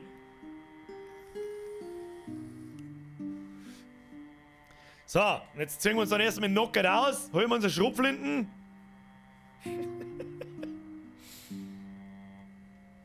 Aber vorher kopieren wir einen Spielstand, wenn das wirklich geht. Schauen wir mal, Bauchtasche, Säge brauchen wir nicht, Chips und Brause, die gehört in Ding ein. Gehört da in unser Essensschrank alleine. Schraubenzieher, Säge, lässt man dabei, scheißegal. Bandagen lässt man auch dabei. So. Das ist schon ganz geil gemacht. Ich glaube nicht, dass es NPCs gibt. Dass da irgendjemand im Hintergrund halt schießt. Das ist schon witzig gemacht. So, digitale Baseball, das Kappi lässt mir auf. Jacke. Na, stopp.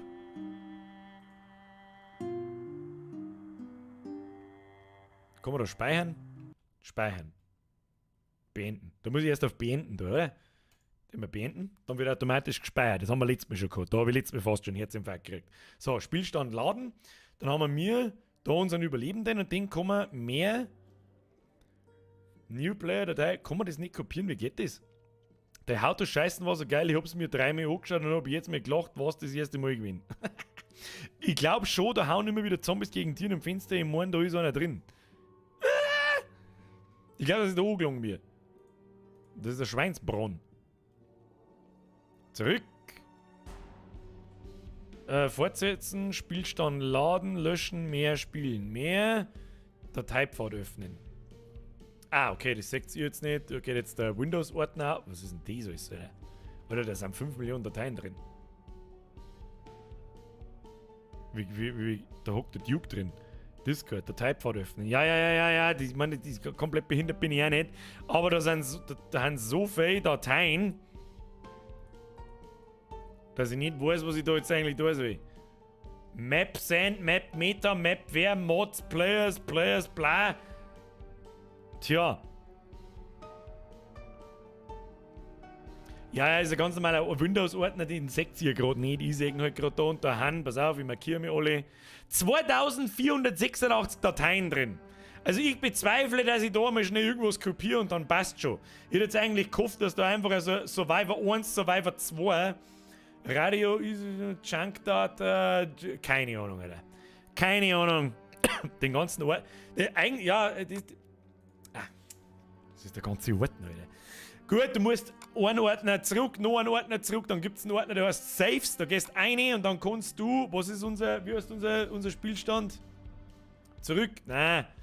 Spielstand laden, 081147. 081147, den kopieren wir. Dauert kurz. Kopiert.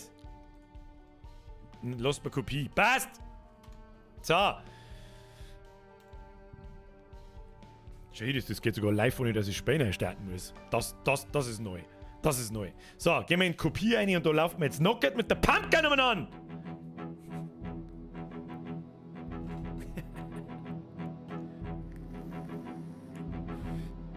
Danke für die Hilfestellung. Hab nicht gewusst, dass mir das direkt in den Ordner katapultiert, von was wir gerade reden. Mr. Like Me! Trinkt mir digital 2 halbe miteinander. Schöne Grüße aus Essenbach, Landshut. Ich trink meine Wodka Gorbatschow halbe. Prost auf dir, 10er ist 2 und du weißt es. Bussi aufs Nussi.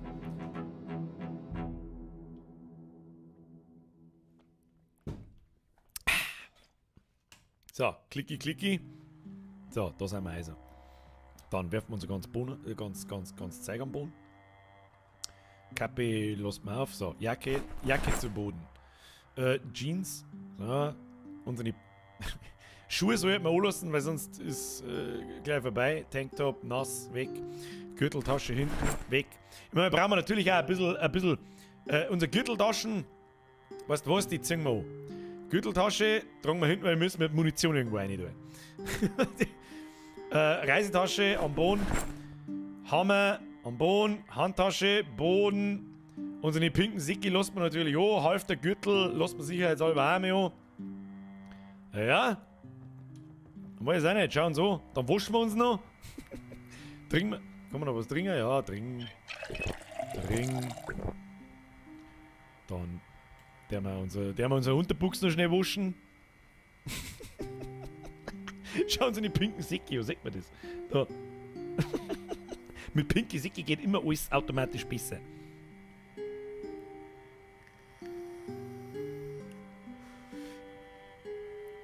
So, dann waschen wir noch uns selber. Dann essen wir noch sauber was. Nehmen wir noch Vitaminen, ein paar Vitaminen, ein bisschen Erdbeerkäse. Machen wir ein bisschen schneller da. So, ein bisschen schneller da, wascht immer schnell, wie lange dauert die Scheiße, das ist ein Wahnsinn. So, was haben wir da? Frischer Schinken, jawohl, Alter. Hau dir den Schinken ein, haust dir den Pfirsich noch hinten rein. Einfach weil du es kannst.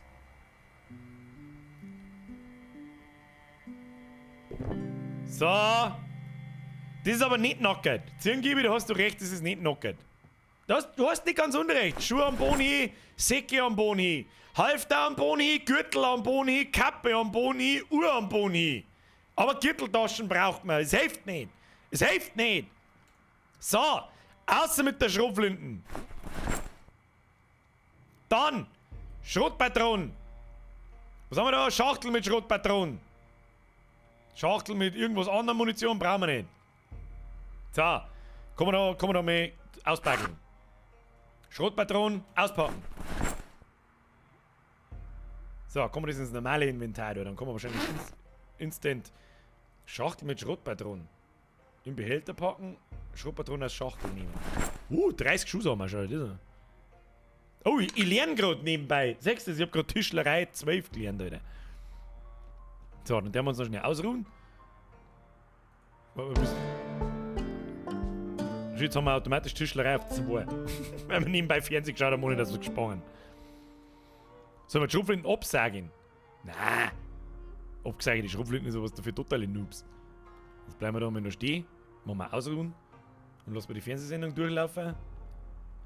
Till next time, Woodcraft. Passt. So! Friends of the Sun! I'm ready, bitch! Hallo? Peng, peng! Motherfucker, peng, peng! Ich kümmere meiner Unterbuchs und rotz dich auf Zeiten, du Huhn. So, wo sind die ersten Idioten? Gib mir die Idioten. Da waren die ersten 2. Schießt mir gleich mal ins Kreuz ein. Da die sagen. Da schleicht man es aber von hinten. So, knockert. Wie weit geht denn das Ding? Keine Ahnung. Ein Schrotflinten geht immer am besten von 20 cm Entfernung. Oh shit. Lade mich nach. Ja, wie lange laden? Ja, langsam laden der Dive nach, Alter.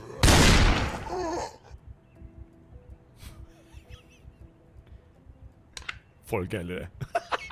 Ja, da... Oh, ganz schlecht. Immer einmal schießen, sofort nachladen. Sicher ist sicher. Alter, die hat die eine Hacke im Knack gehabt? Hashtag! Hacke-Knack! Hacke-Knack!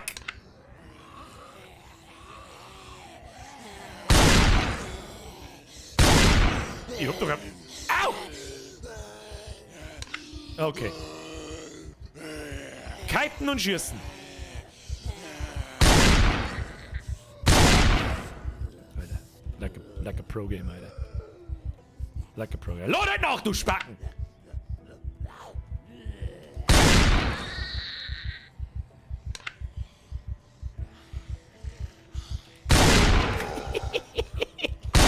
Das ist so lustig!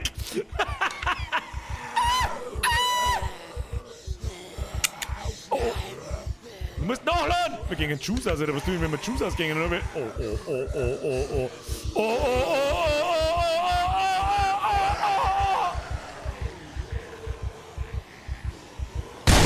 Boah, da kommen gleich mehrere weg, Mann! Ich mach alle weg! Lad noch! Schweinsbraten! Lass uns nicht im Stich! Oh mein Gott! Au! Nein! Nein! Nein!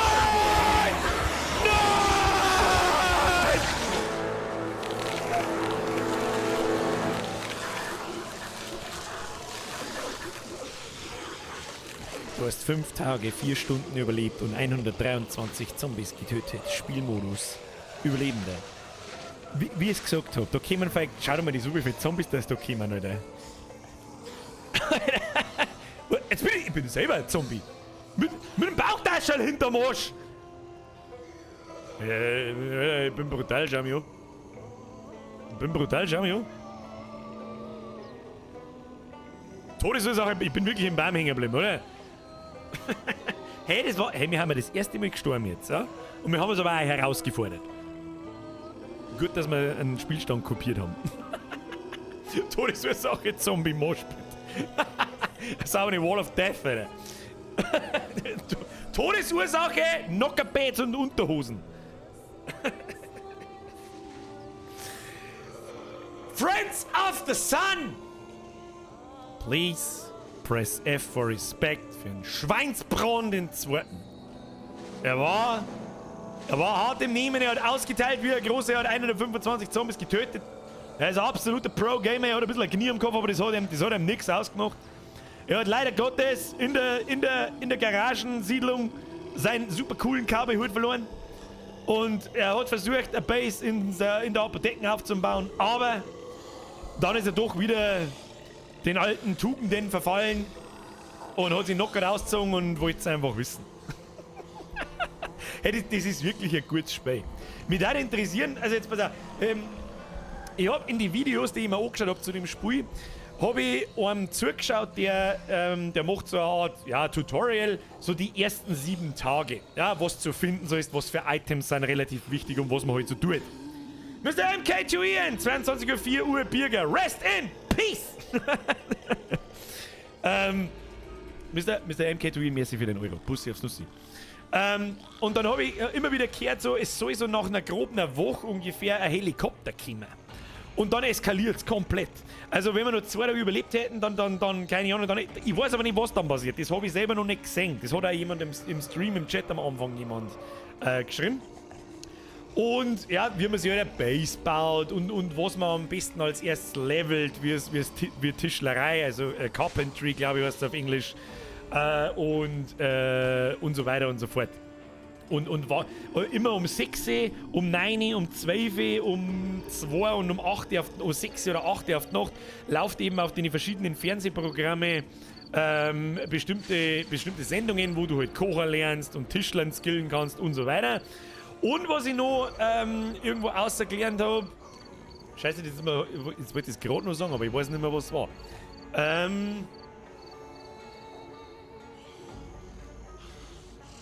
Ja, dass nach einer Woche, also nach 7, 8 Tagen ungefähr, kein Strom und kein Wasser mehr geht. Das heißt, da kannst du nicht mehr einfach aus dem Waschbecken dringen und du hast ein Licht im Haus und so ein Scheiß, so das ist einfach vorbei. Darum haben die Generatoren so wichtig, darum haben die Wasserspender so wichtig und so weiter und so fort. Ich finde es so geil, wie wir umeinander reden die ganze Zeit, das haben wir einfach ganz woanders. Was mich interessieren würde, man kann das Spiel auch online spielen, also miteinander Koop und einen Server machen und so. Und man kann dann Basen bauen und lauter so einen Scheiß. Es würde mich interessieren, wenn dort Leute sterben, ob die dann auch als Zombie umeinander laufen. Das war schon cool. Das ist beste Bildschirmschoner, beste Hintergrund, das stimmt. Beste Bildschirmschoner. Sprenge, ich glaube, wir kommen nur aus einer Zeit, da hat es noch Bildschirmschoner gegeben. Tja, was soll ich denn sagen? Na, Full Homo, Alter. Der Schweinsbraun hat sich gedacht, ja fickt euch alle, ich gehe einfach full Zombie, Trans-Zombie, Alter.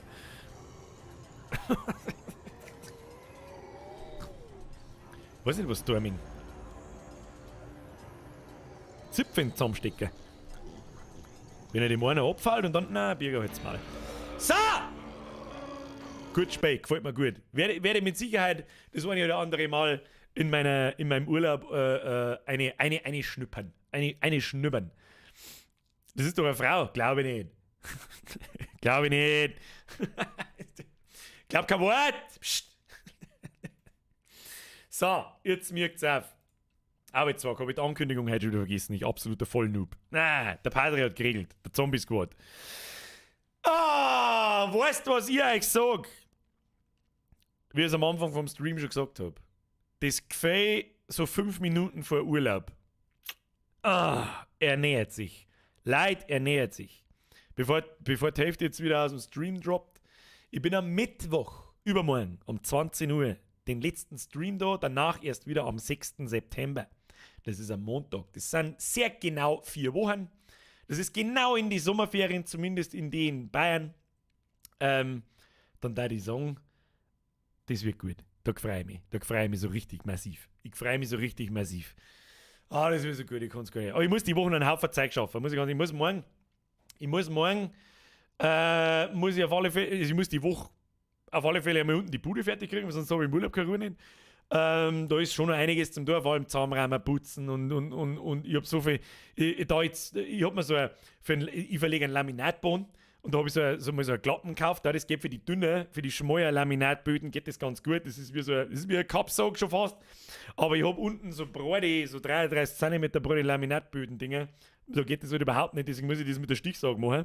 Und das staubt umeinander wie die Hölle, das kannst du dir nicht vorstellen. Da muss ich noch ein bisschen was machen und zusammenputzen und acrylisieren und sauber machen. Und dann wird das schon werden. Da will ich bis Ende der Woche bin ich schon fertig, glaube ich. Wenn nicht, dann spätestens Mitte nächster Woche. Mitte nächster Woche möchte ich fertig sein, weil sonst kriege ich einen Schlaganfall, Alter. So. Dann Upload-Filter ist seit gestern Gesetz. Haben wir eigentlich gar nicht drüber gekriegt, gell? Ich habe 2 E-Mails gekriegt. 2 E-Mails, Moment, ich weiß nicht, ob ich es schon gelöscht habe oder nicht, ich kann es euch einmal vorlesen. Ja, 2 E-Mails, Achtung. Das sind aber genau dieselben E-Mails, wie ich in den letzten 3 Jahren schon immer wieder mal gekriegt habe. YouTube, Urheberrechtsanspruch für Inhalte in Live-Session 32. Dann habe ich so überlegt, so, Live-Session 32? Alter, die ist von 2017? Was soll das? Hat jemand mein Video geclaimt. Und dann noch eine E-Mail, Live-Session 34. Ein Jahr Leberkas, ein neues Logo, Discord und noch irgendwas. Alter, ein Jahr Leberkas, das war 2018 der Stream. Und weißt du, wer das geclaimt hat? Labras Banda. Ja, dann läuft halt euer Musi bei mir nie wieder. Wer zur Hölle ist Labras Banda? So, ja. Scheiß auf den Upload-Filter, da ich sagen. Es ist nichts gekommen. Das sind zwar ganz normale Copyright-Claim-E-Mails, die hat es schon immer gegeben, schon fast immer gegeben. Keine Ahnung, ja. Mehr ist nicht passiert seit gestern. Keine E-Mail gekriegt, außer halt die 2. Irgendwie speziell zum Upload-Filter. Ich habe eine Richtlinien-E-Mail gekriegt von YouTube, die kriegst du aber jetzt Monat als Content Creator. Steht auch nichts Besonderes drin. Außer dass Videos, die von 2017 und früher sind, auf nicht gelistet stehen, wie zum Beispiel ein paar Streams von damals vielleicht, die werden ab irgendeinem Zeitpunkt auf privat gestellt, automatisch. Warum auch immer. Frag mich nicht. Ja, keine Ahnung. Ansonsten gibt es zum Upload-Filter nichts zu sagen, außer dass absolut nichts passiert ist und ich hoffe, das bleibt so. Hanse! Bist du nicht schon Ewigkeiten Mitglied? Was zur Hölle? Kriegst du die Tröte alle? Das ist das Horn Gondors. Oder das Horn der Mongos. Hanse! Welcome to Squad! Merci für die Mitgliedschaft. Ich bin zwar nicht ganz sicher, ob das ein Resub ist oder was auch immer, aber vielen lieben Dank. Welcome to the Squad! Du weißt, dasselbe es ist. So, der Patzhamland schreibt, weißt du, was ich das sage? Scheißegal, drauf geschissen und drüber gesorgt. Richtig, und dann noch sauber eine Zeitung drüber gelegt, damit keiner ausrutscht. Ja, also, es ist nichts passiert mit dem Upload-Filter, es ist sehr gut, um ehrlich zu sein. Das heißt, wenn jetzt auch mal in meiner Abwesenheit in der Sommerpause, ja, den ganzen August lang, nicht irgendwas Besonderes kommt, ich meine, natürlich sitze ich einmal da und check E-Mails oder sonst irgendwas, ob irgendwas kommt, und natürlich bin ich auch einmal in einem Rechner, ich versuche mich aber so weit davon entfernen, wie ich kann, für das ist mein Urlaub und meine Sommerpause da. Denke ich, wenn nichts passiert, dann kommen wir nach der Sommerpause zurück, und zwar mit 300 km/h und 4 Kilometer Anlauf, Alter. Ich habe Special Streams vorbereitet und mir ausgegeben. Was heißt Special Streams? Das sind einfach Sachen, die wünschen sich einige schon von, oder fragen mich einige von euch sehr lang danach. Dann habe ich einen Special Stream, den werden wir im September raushauen. Dann gibt es einen Cooking Simulator VR. Dann ist Oktober, dann kommt ein Spiel nach dem anderen. Battlefield, Guardians of the Galaxy, Back 4 Blood, macht man Community-Zock, einen nach dem anderen. Und dann kommt Ende November der Landi. 22, das werden wir machen bis fucking Weihnachten, ist mir scheißegal. Dann haben wir wieder unser Special, dann haben wir 2 mit Zeichnen-Stream, wo wir unser Jahreszusammenfassungs-Merch machen. Wir haben endlich kommen neue Spiele und überhaupt sowieso, und mit den Videos hoffe, wird es auch besser. Ich versuche mich zu bessern, ich gebe mir Mühe. Aber ich glaube schon, habe schon ein bisschen was auf der Liste stehen. So ein bisschen Gedanken war vor der Sommerpause, damit ich es nach der Sommerpause nicht von heute auf morgen tun muss. Labras Banda fressen Leberkäse mit Ketchup. Das sind Mordstrom-Kernelfresser. So steht. Die haben schon ganz geil, aber so ist es halt einfach dumm. Das kapieren die Leute einfach nicht. Die kapieren die Leute einfach nicht, wenn ich da einer gehe.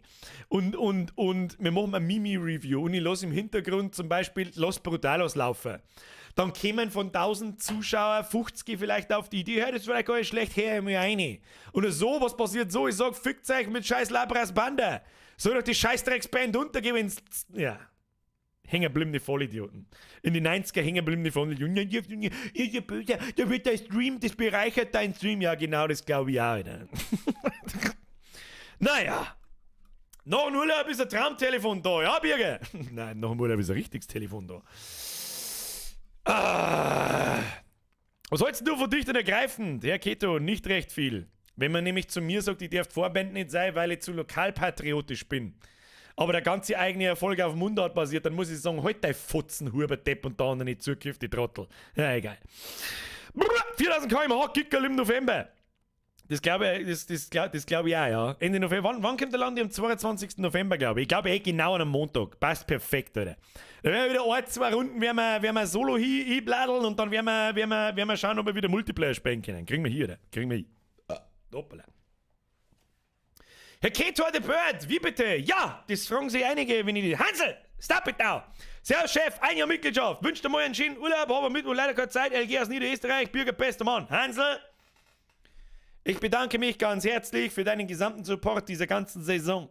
Du weißt, wofür und so weiter und so fort. Bussi aufs Nussi. Natürlich auch die anderen aber auch. Skittisch. Der Keto the Bird schreibt, Kopf hoch, irgendwann sind die deine Vorband. Oh Gott, nein, Alter. Also... Die Handschuhe, ich finde, jetzt pass auf, da können wir auch mal kurz drüber reden. Das ist ein bisschen Real Talk-Shotten hier. Hey Quicks, merci für die 5, da kriegst du noch mehr Geld für den Urlaub. Ich brauche kein Geld mehr für den Urlaub. Leute, danke, Hansel, merci, hey Quicks, merci. Rest, merci. So, jetzt pass auf. Dicht und ergreifend, das ist ja schon lang hier. Ja, das ist schon sehr lang hier. Da waren's auch schon bekannt, aber nicht so krass wie jetzt. Wann war das? Ich weiß nicht, sie haben auf alle Fälle da bei uns in Landau gespielt, ja. Damals habe ich meinen Skate-Shop noch gehabt. Dann ruft mir der Veranstalter an.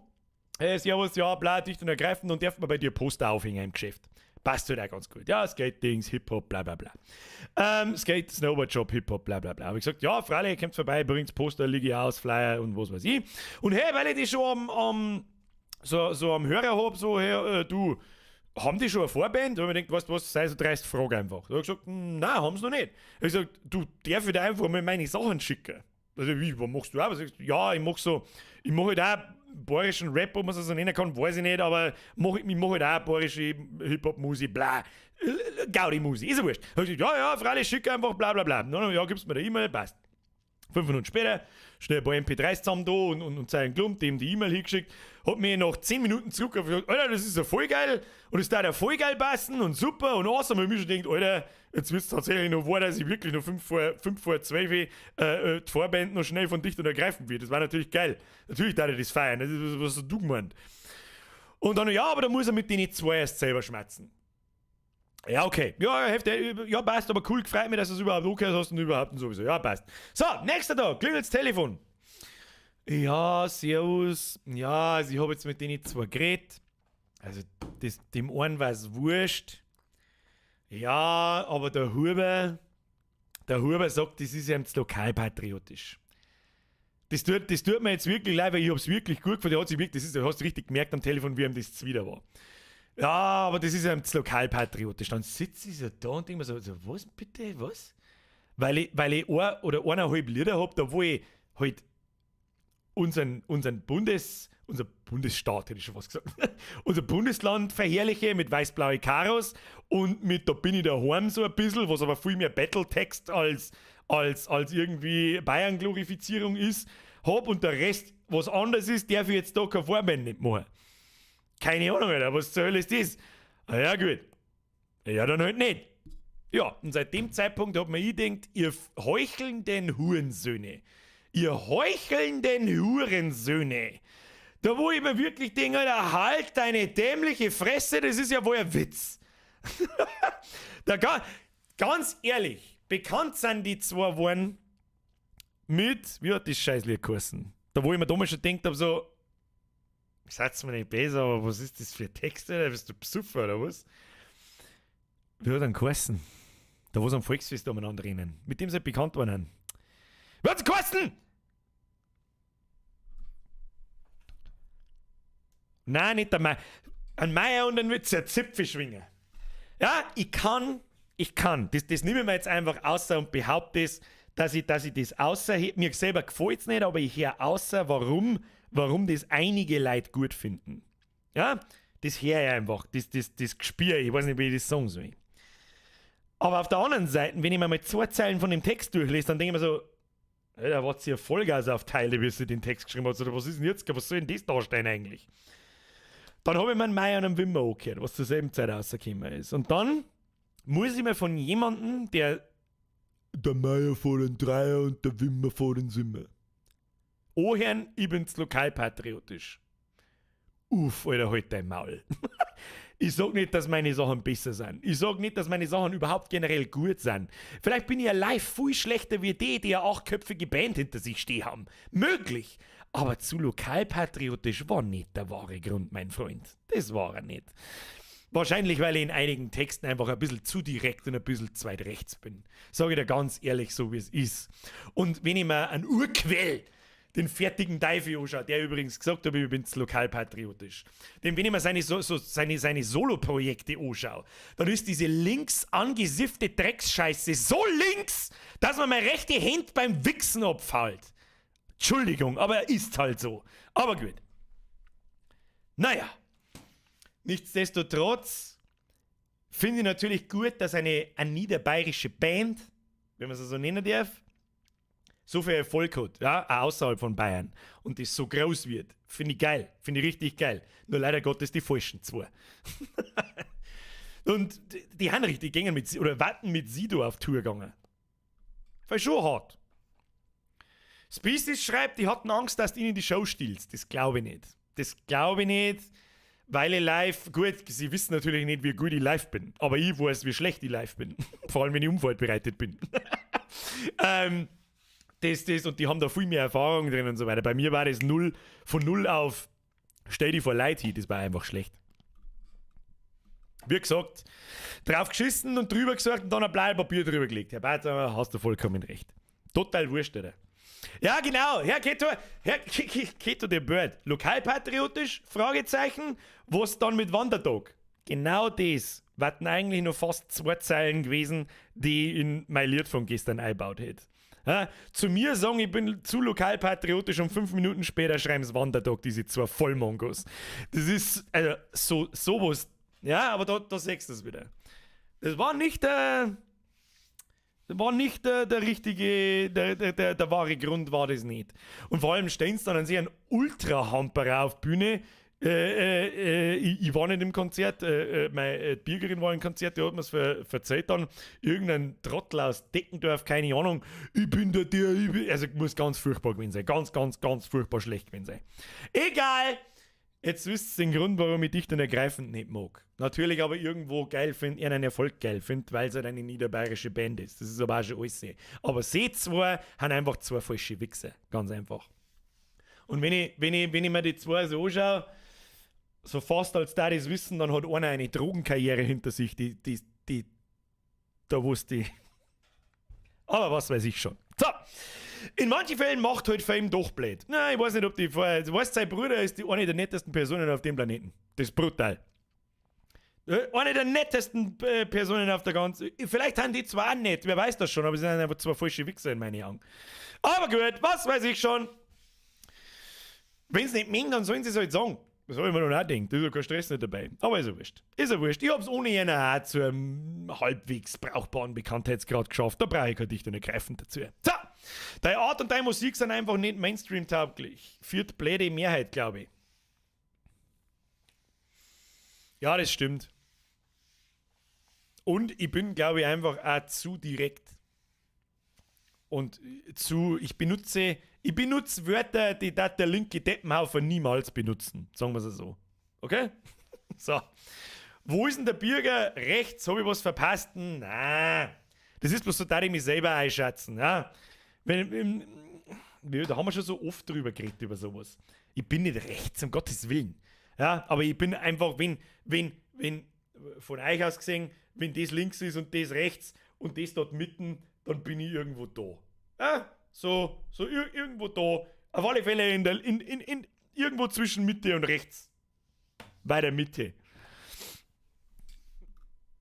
ist halt so. Gott sei Dank leben wir noch in einem freien Land. Da wo ich das sagen darf, wo nicht, dass ich mir irgendeinen Scheiß hören muss. So, rechts von links halt, richtig. So, scheiß auf die, ich feiere Musik. Du, um das geht's auch gar nicht. Hauptsache, wir haben auch eine Gaudi dabei. Ich brauche kein Dicht und Ergreifen, dass ich irgendwie Live-Auftritte machen kann oder sonst irgendwas. Rechts ist ja nicht gleich rechtsradikal. Das ist lokalpatriotisch halt, ja! Was der Amerikaner versteckt seinen Rechtsradikalismus ja unter Patriotismus. Ich bin nicht rechtsradikal, ja. Also keine Ahnung, wenn ich ausschaue wie ein Rechtsradikaler oder mir oder wie ein Rechtsradikalen, dann halt dein Maul. Dann muss ich einfach sagen, halt dein Maul, schalt aus, geh weg. Was ist das, Alter? Soll auf Selle, freies Land. Ja, aktuell ein schwieriger Begriff, ich weiß schon, was du meinst. Abwarten. Lang schau es mir auch nicht mehr an, muss ich auch ganz ehrlich sagen. Wieso bist du nicht rechts? Wer weiß, vielleicht bin ich's, aber ich bin ja nicht komplett behindert und ballert irgendwelche rechtsradikalen Parolen in einem Stream, wo 1000 Leute zuschauen, einer. Weiß ich nicht. Rechts ist da, wo der Dame links ist, das stimmt. So, was Ballastexistenz ist ein vollkommen normales Schimpfwort. Was ist eine Ballastexistenz? Gefällt mir aber gut, das Wort. Kennst du einen Fredel Fesel? Alter, wer einen Fredel Fesel nicht kennt, der ist ein Ahnungsloser. Ein Rechtsradikaler darf nicht sagen, der sitzt, ne. Was ist denn was? Der sitzt, ne. Also. So jetzt. Ne. Ich bin kein AfD-Wähler. Oh, Freunde der Sonne, ich bin mit Sicherheit kein AfD-Wähler. Ich bin da überhaupt kein Wähler. So schaut's aus. Ganz ehrlich, welcher geistig umnachtete Vollidiot AfD wählt, dem kann ich halt auch nicht helfen. Im Ernst jetzt? Eine Doktorin, die sagt, es wird wärmer, weil die Sonne vielleicht einfach krasser scheint?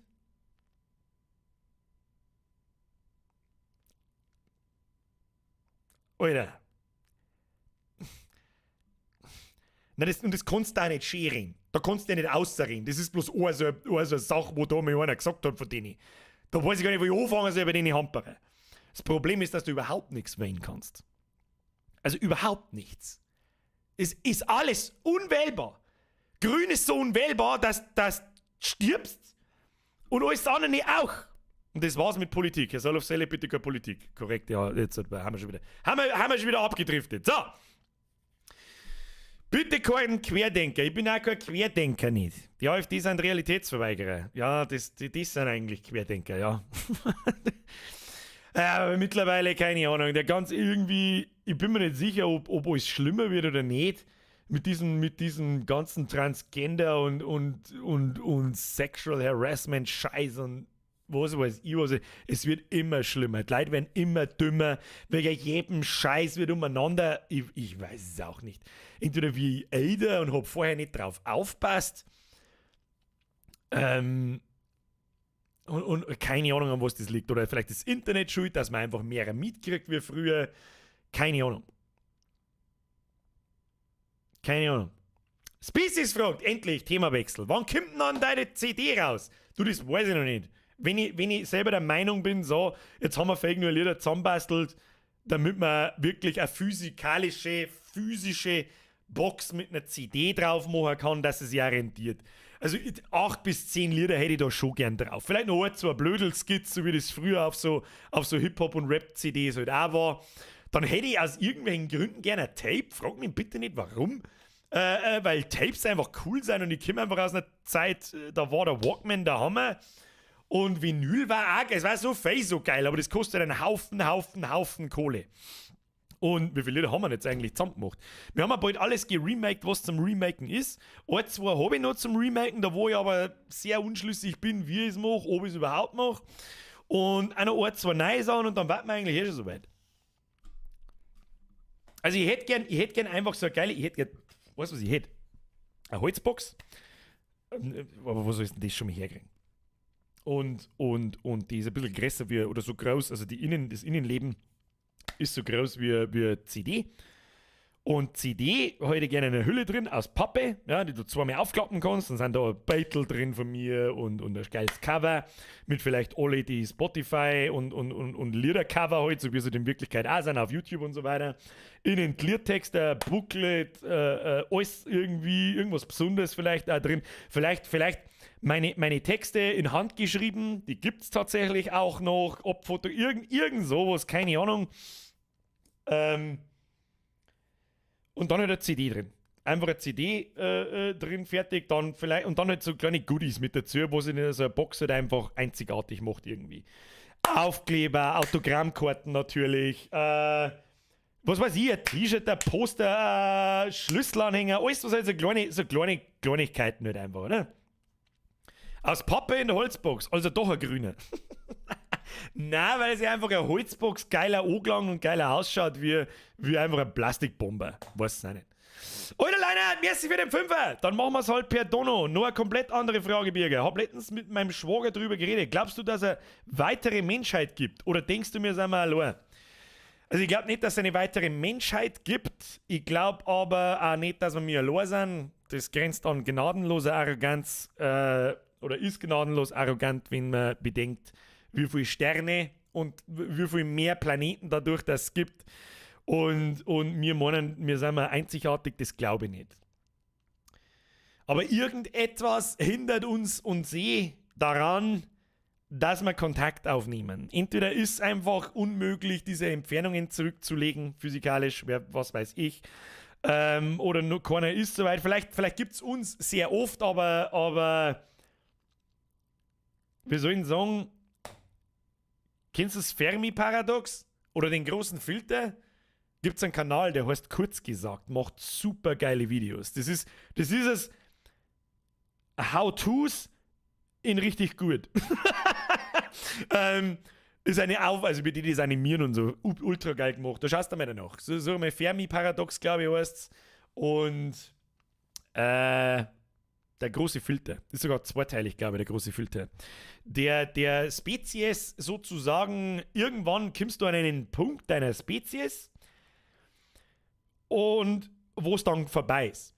Wo du die entweder nicht weiter... Gibt es 1000 Theorien, wo du dich nicht weiterentwickelst, wo du dich selber umbringst, wo wir gerade Vollgas dabei sind. und genau, wo sich halt Menschen einfach vorher vernichtet, bevor es so weit überhaupt kommen kann. Und lauter seine Sachen. Das ist sehr interessant zum Anschauen. Haben sehr, sehr kurz erklärte Videos. So immer auf so 5 bis 10 Minuten, sehr gut. Fermi-Paradoxon. Und man versteht's. Ja. Kurz gesagt, glaube ich, heißt, oder kurz erklärt, heißt der Kanal. So.